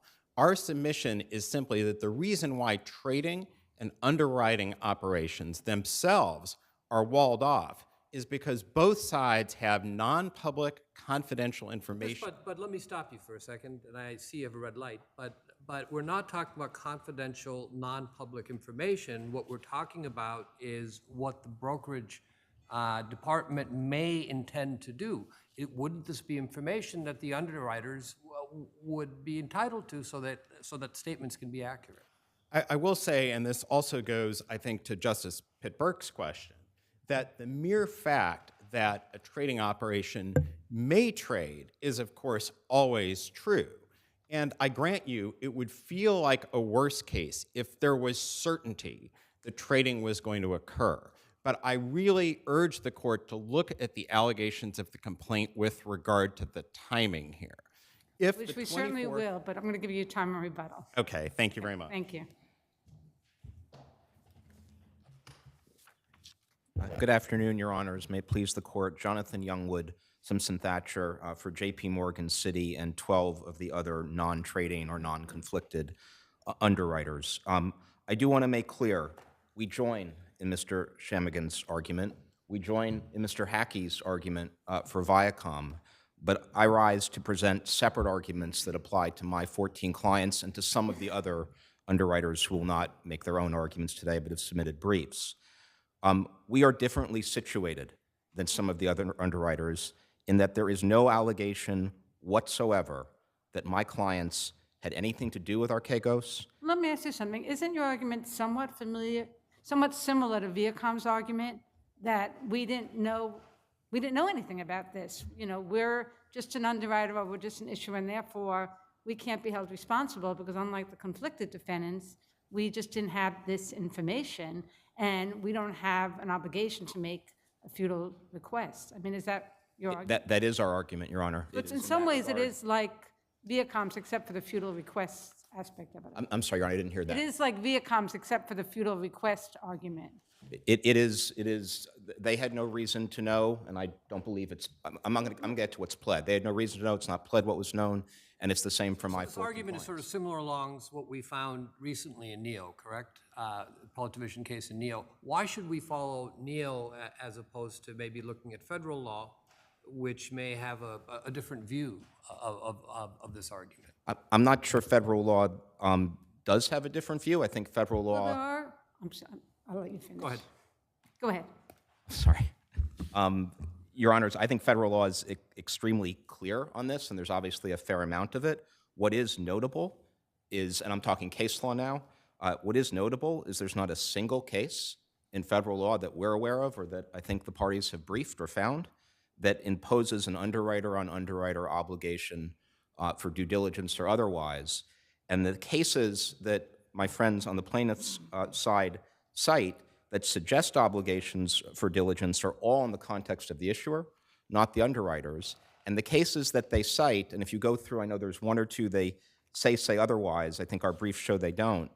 The cases that they cite never find a duty absent red flags. So you're saying there's no obligation on the part of an issuer, an underwriter, to ask any questions of any other underwriters in terms of putting aside the red flag, there's also the other due diligence standard, that there's no due diligence requirement to inquire of other underwriters? I don't see one in federal law and the federal regulations and the statutes in the case law, Your Honor, but for me this is an easier case than that argument because there are also no red flags. And certainly, absent red flags, what would you ask? Who would you ask? You've heard the arguments of Goldman Sachs and Morgan Stanley regarding walls, but that's amplified double, triple, quadruple, both for my clients and I'd suggest for Viacom as well. I understand there are things that they call red flags here. In the complaint, they listed 8. They seem to have dropped 7 of the 8 for the appellate argument. They've come back with 4, one of which is a duplicate. 2 of those 4s were things in the newspaper. They were price stock drops. And the other 2 really can't be credibly said or pled, more significantly, to have been in the knowledge, in the knowable knowledge of any of my clients, and yes, to go back, or of Viacom. Thank you. Okay, thank you. Good afternoon, Your Honors. John Rizzio Hamilton, Bernstein Litowitz. I'm co-lead counsel for the certified class in this case. Let me begin by addressing the issues that the conflicted defendants raised with respect to this case being just an omissions case. It's not. It's a case that has false statements at its heart as well. You know, What's the false statement here? So the principal false statement here are set forth in paragraphs 186 to 188 of the complaint. And they are that the underwriters may bid for and purchase shares of common stock in the open market to stabilize. I hear the word may, right? Yeah. Well, may, you heard what your adversary, there's a lot of spin on what may. May means may. Well, it's false for two reasons. First of all, at the time these offerings occurred, they were not going to do that, number one.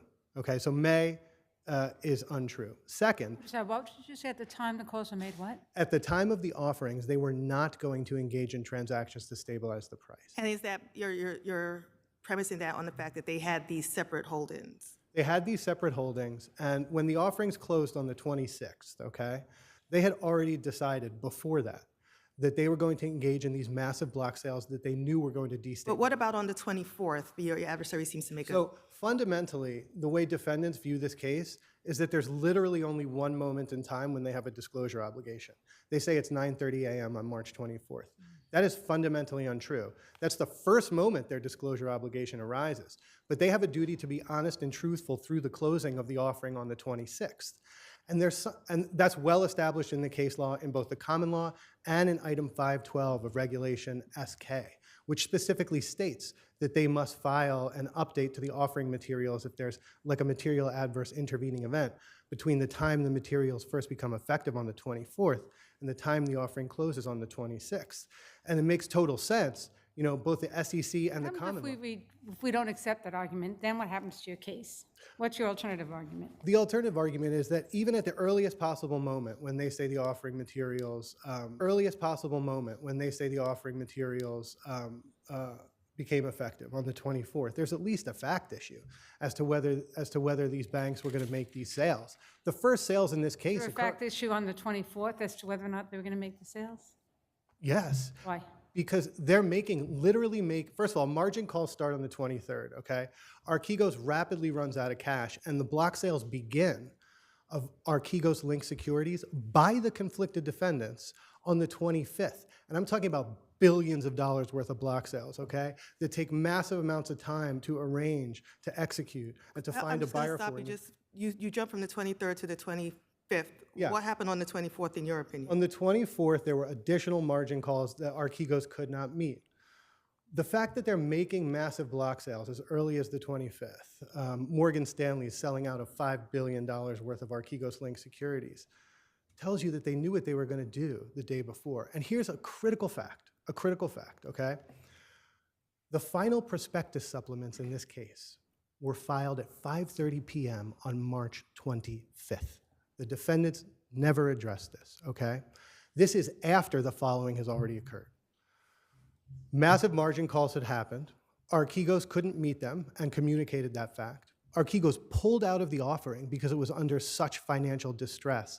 And Morgan Stanley and conflicted defendant BNP had collectively sold into the market $9 billion of Archegos linked securities in their block sales. Those final prospectus supplements were materially false and misleading when issued at 5:30 p.m. on the 25th, and Judge Coate recently held that precise situation is actionable under the securities laws. In the Federal Housing Finance Agency v. Nomura case, Judge Coate wrote, "There is no doubt that plaintiff may assert Section 11 claims on the basis of statements included in the final prospectus." Paragraphs 150 to 156 of our complaint allege all the facts that I have just recited to you, including that the final prospectus supplements with the false statements and the omissions were filed after all these events had already occurred. It's a critical fact. Now, Do you want to address, the time you have left, spend some time addressing Viacom and the non-conflicted defendants? yes. So The way that this is supposed to work under the Securities Act is that whenever there's a misstatement or omission in the offering materials, and this is by the plain terms of the statute and the Supreme Court decisions issued for decades, everyone involved with the offering becomes liable.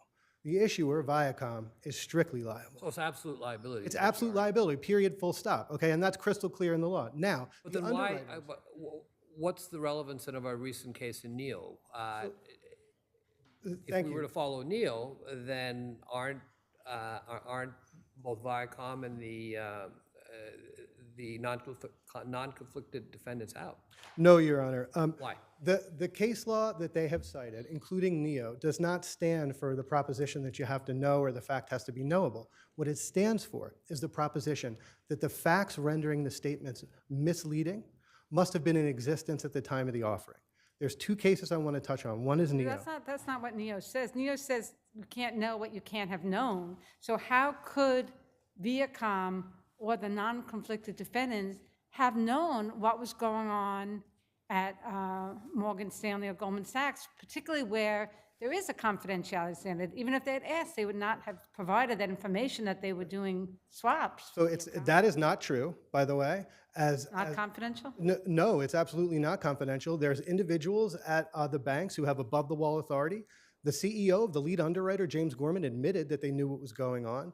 The amici, including former SEC commissioners who have filed briefs in support of us, say that the critical feature of every ethical law is that senior management and compliance have above-the-wall authority. You're jumping the gun.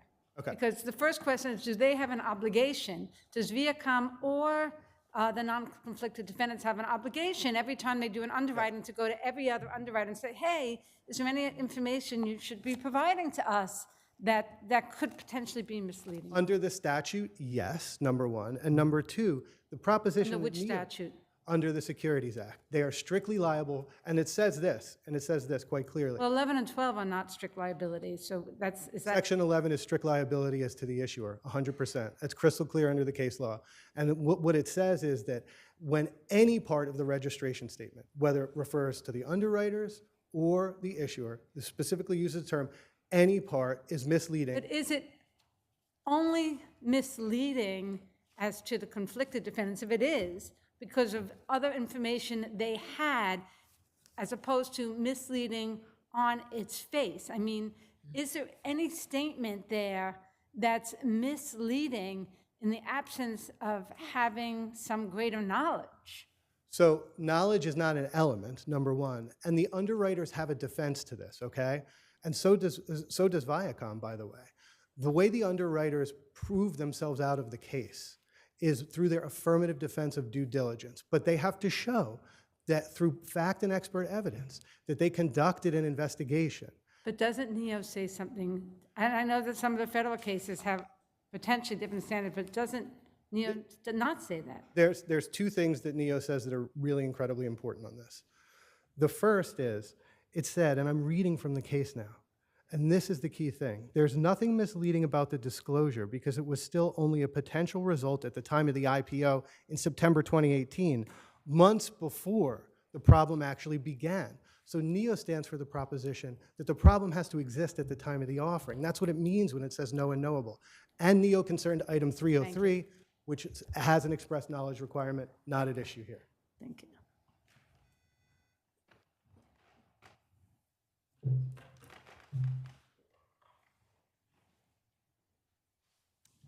Good afternoon, Your Honors. Adam Hackey for the Viacom CBS defendants. I'm going to go right to NEO, Your Honor, because the questions were asked about that. What NEO holds, very simply, in that case they were referring to the issuer, is that the issuer cannot be expected to disclose that which it does not know. The description of the NEO holding that you just heard is not correct. What was going on in NEO is that NEO was getting ready to do an IPO. Its customers knew that a government subsidy program was ending, so they went to front load their purchases of the product, which made the revenues of NEO at the time of the IPO look like they were bigger than they were going to end up being once they stopped doing that. Plaintiff said, aha, NEO should have disclosed that its customers were front loading their purchases.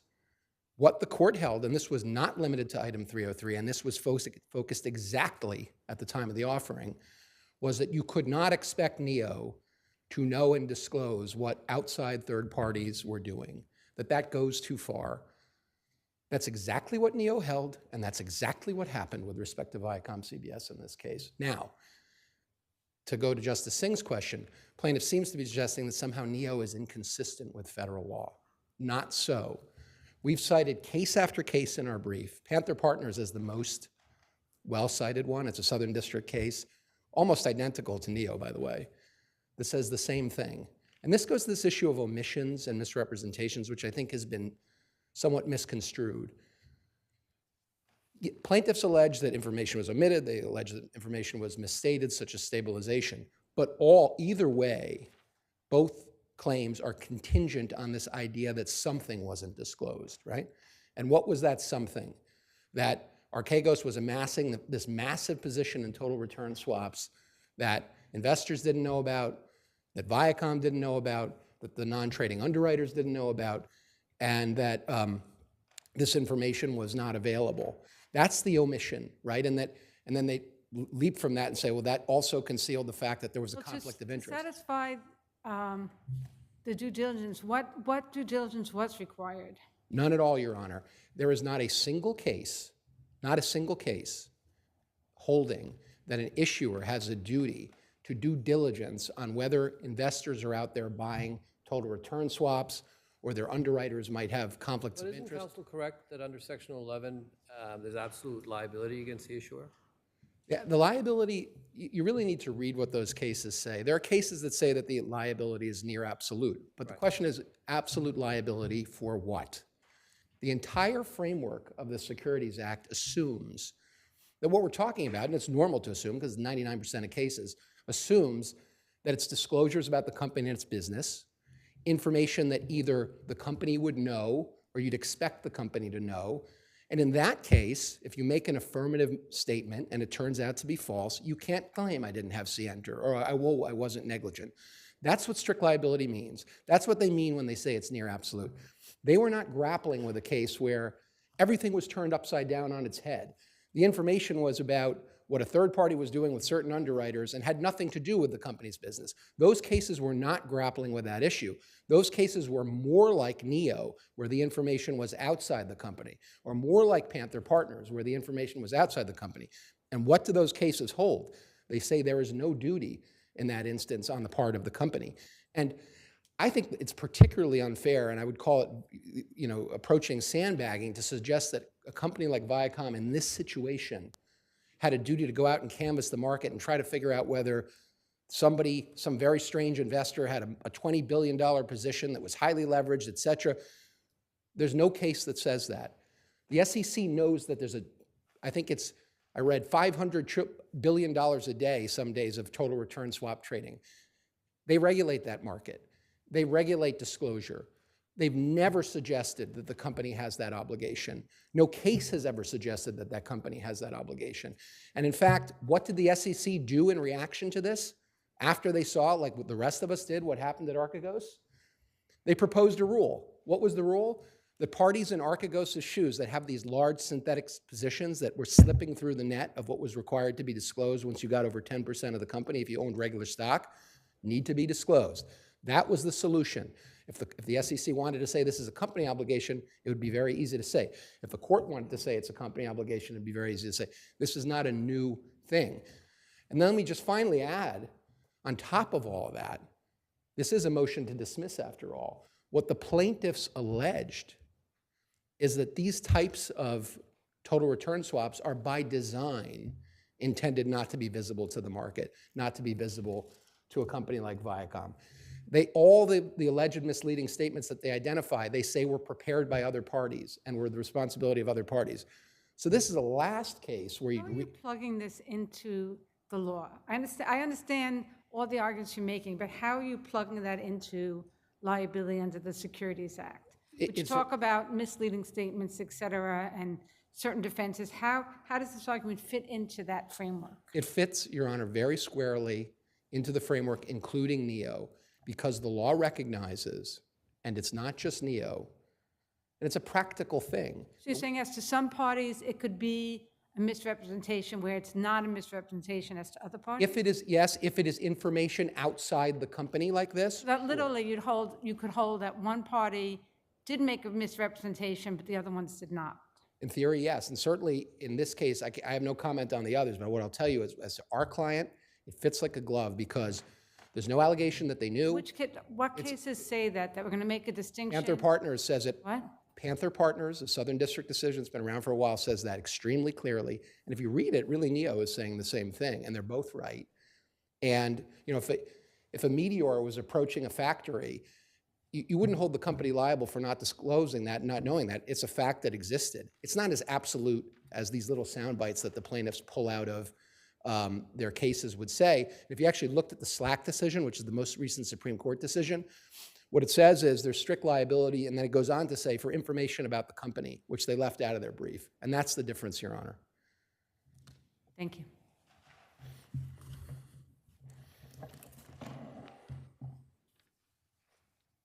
Thank you, Your Honor. Just a few quick points here. Do you go next, though? I think he... Well, so I'm the cross appellant as to the Viacom dismissal. No, but we do it in the Okay. order. I However think we however do it you in the like. order that you go, he goes, then you go. Yeah. Thank you. You'll get a chance to go. There is simply no way for this court to avoid the fundamental problem that there is no affirmative source for a duty here, simply by saying that there were misleading statements. On page 30 of our brief, Why we isn't lay... the securities law, I'm sorry, why isn't the securities law the obligation? The securities laws prohibit misleading statements. But when you look at our disclosures on page 30 of our brief, we affirmatively disclose that we may engage in trades that affect the stock price. Now, what plaintiffs are suggesting is that we should have made a further disclosure that we intend to sell Viacom stock. But there are two problems with that. The first is the legal problem. And as we set out at great length in our briefs, the relevant date for purposes of either Section 11 or Section 12 is the latest sale, which took place on the 24th.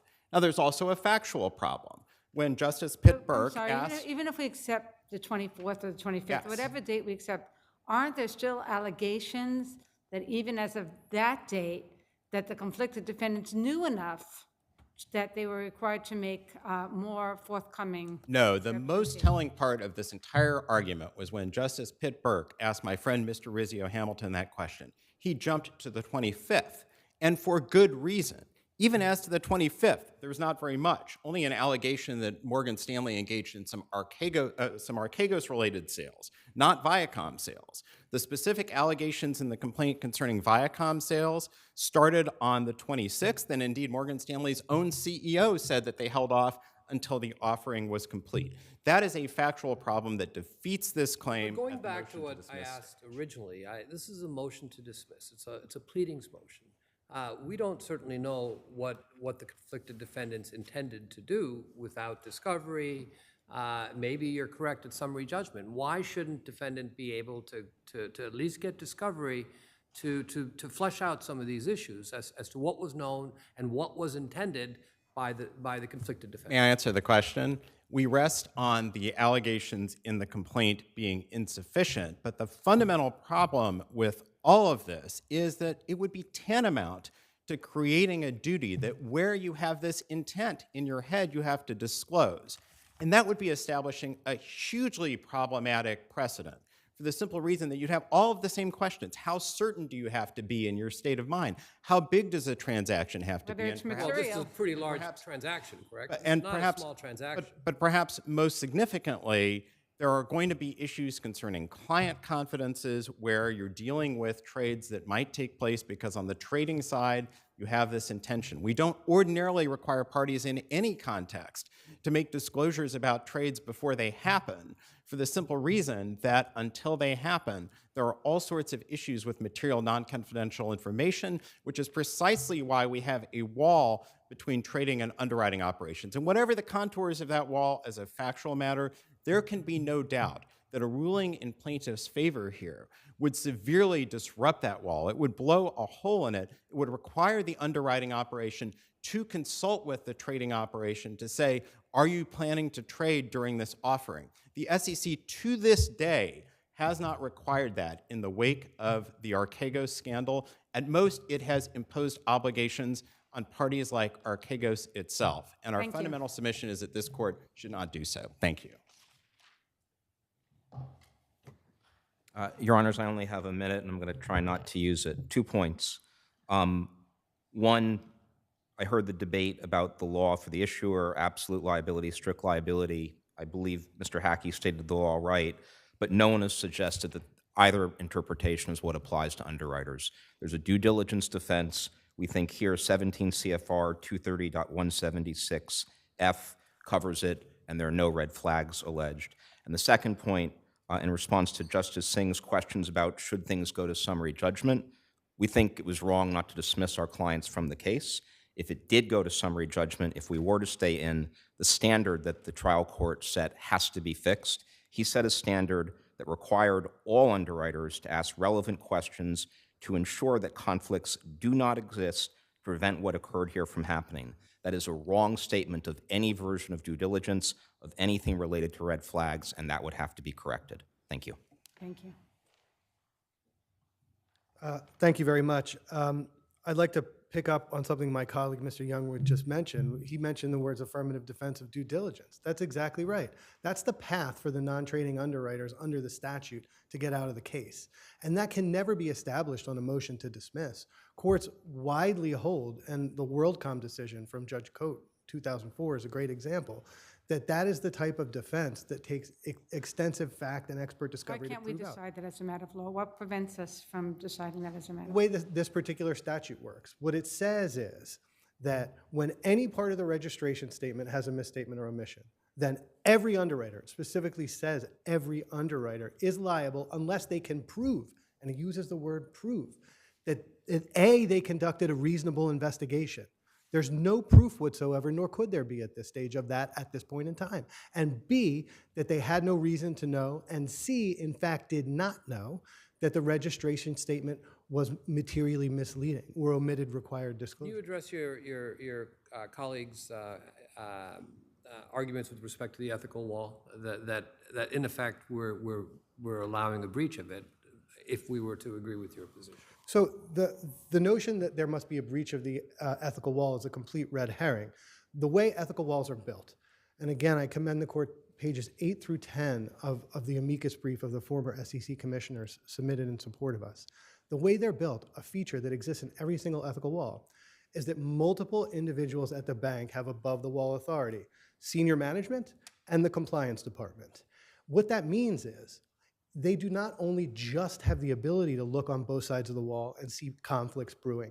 It's their job to see it, and it's their job to manage it, and it's their job to make decisions about how to deal with any conflict that arises between the underwriting side of the house and the proprietary trading side of the house.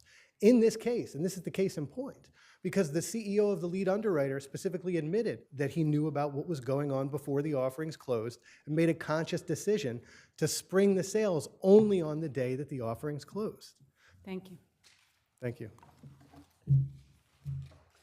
Solis versus 340 West 12 Realty.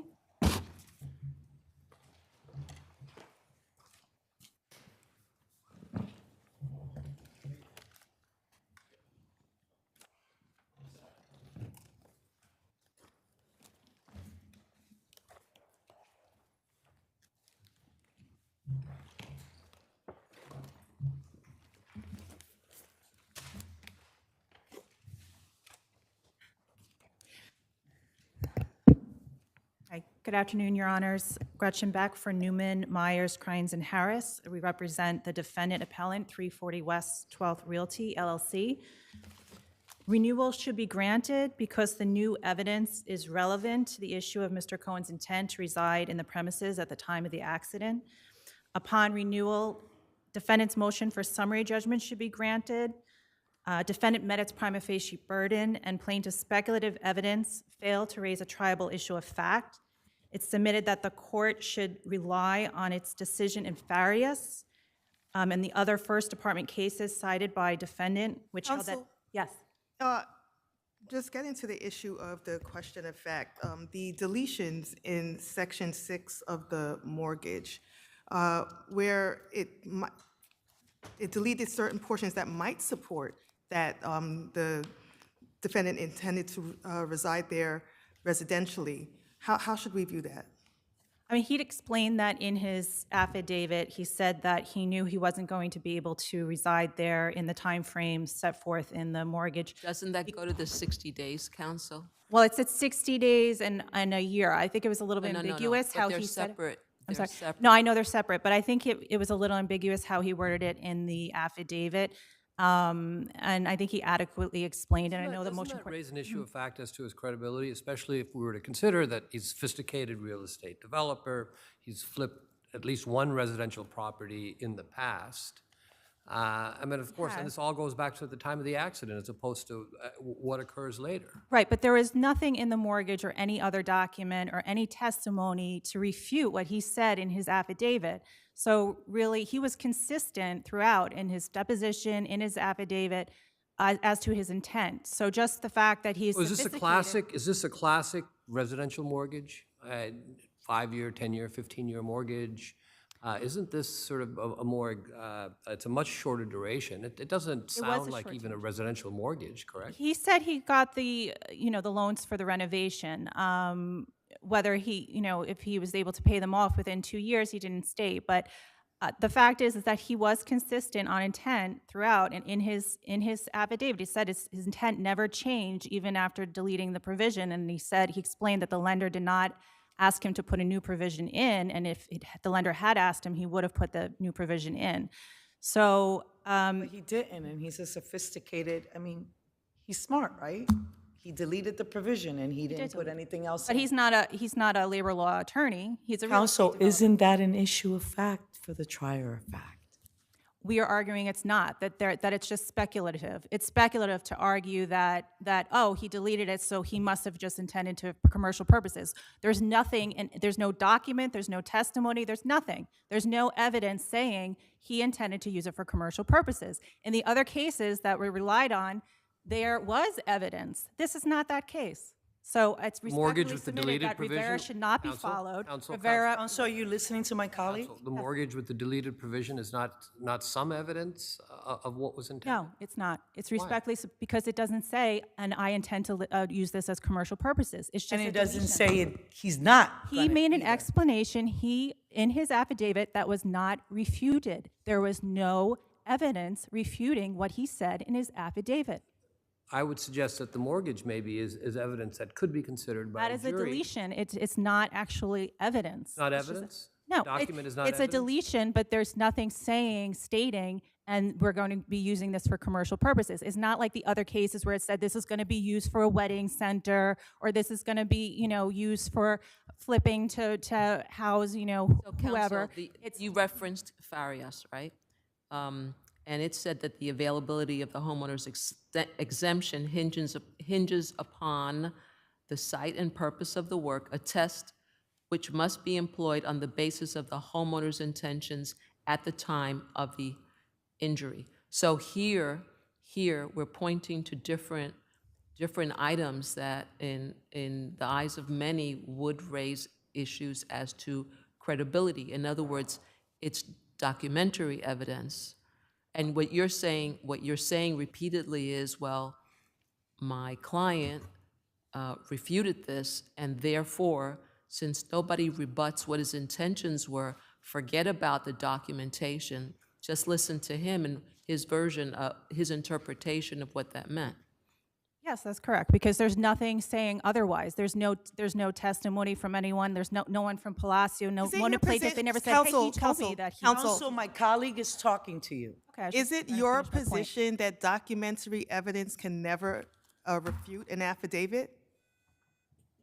No, that's not my position. Oh, My okay, I think position your is if time's it up. Thank documentary evidence that states commercial your time's purpose, up. those words are not there. Thank you. Thank you very much. Good afternoon. Joshua Goldblatt of Oreski & Associates on behalf of respondents Guevara and Salas. May it please the court. The only question before this court is whether or not the quote-unquote new fact of Mr. Cohen's affidavit is sufficient to overcome the question of fact as to the intention at the time of the accident. Counsel at the time of the underlying motion to renew was very clear at oral arguments that this is not a motion to re-argue. They stated it again and again. Yet here we are. The first point is that the court should have granted leave to renew/re-argue. And here we are talking about whether or not the question of fact was appropriately established in the original summary judgment motion. That's not before the court. They had 18 months after that summary judgment motion was decided. They never made a motion to re-argue. They never appealed that decision. It's established. That rider, which deleted paragraph 6, does create a question of fact for the purposes of our case, whether they like it or not. And the only question is, can Mr. Cohen submit an affidavit? Yeah, why, that's what I was going to ask you. Why doesn't his affidavit sufficiently explain what happened to establish, in fact, that he was going to be using it for his home at the time of the accident? If anything, the new evidence creates more issues of fact than we had before. He establishes that he moved in 7 years later. First of all, the mere time gap itself creates a question, an issue of fact. But in addition to that, he submits the post office change of address logs, which has a new address that he didn't even live in at the time. So if the evidence of him moving somewhere 7 years later is supposed to be dispositive of the fact that he might have moved to another address in the interim would certainly be relevant and muddy the waters, creating additional questions of fact. Was the USPS change of address acknowledgement and one letter, right? Sorry, say that again? And one letter, and correct. one letter without an One address, letter, we don't know without a who it was sender. from. There was no bills submitted, no credit card, no change of address on a driver's license, really nothing. Interestingly, back in 2020, at the time of the summary judgment motion, when they submitted the affidavit from KD1, the general contractor, the only thing they didn't have the general contractor say is the work is still ongoing. All we have is Mr. Cohen's word that this work took almost 7 years to complete.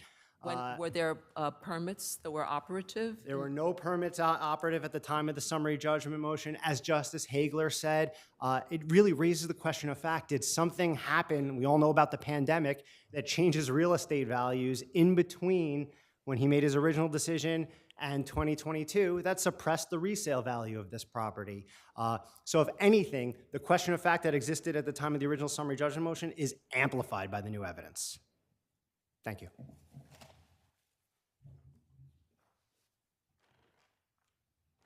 Good afternoon. Tim Norton on behalf of the other plaintiff, respondent Miguel Palacios. I'll just be very brief. As respondent already has stated before this court, this is really a motion to re-argue, as Judge Hagler correctly categorized, and there's not an appealable order here. There was never an appeal from the original motion decision. So I think procedurally, we don't even need to go further than that. And unless there are any questions, I'll just rest on my brief. Thank you. It is an appealable order because the court said in his order, I'm denying a motion to renew, and that is appealable as of right. And even if you considered it to be the judge granted re-argument. What new evidence did you? The new evidence was his affidavit saying that he moved into the premises upon completion of the renovation, which was always his plan. How is that germane to the issue of Because it confirms that that is what he intended all along. It's additional evidence. If you follow that case, Global Liberty, that I cited, they said additional evidence, they allowed it, and they granted renewal. This is additional evidence that confirms exactly what he said all along, that he intended to reside it with his family, and they provided proof showing it. They have showed nothing. There is no proof. They've showed nothing. It's just mere speculation. Follow your case law. You know something, counsel? Yes? Is it okay if I ask you a question? Do I have to ask your permission? No, you don't. I'm just following. I'm finishing my sentence. No, I don't care. Okay. Thank you. So, was there any documentation showing that there were operative permits or ongoing work during all this period of time? I'm not aware of any permits. I'm not aware of them even raising that issue, actually. So that's new and then shouldn't be even raised here. It's to hoard the record. So any other questions? No, thank you very much. Thank you.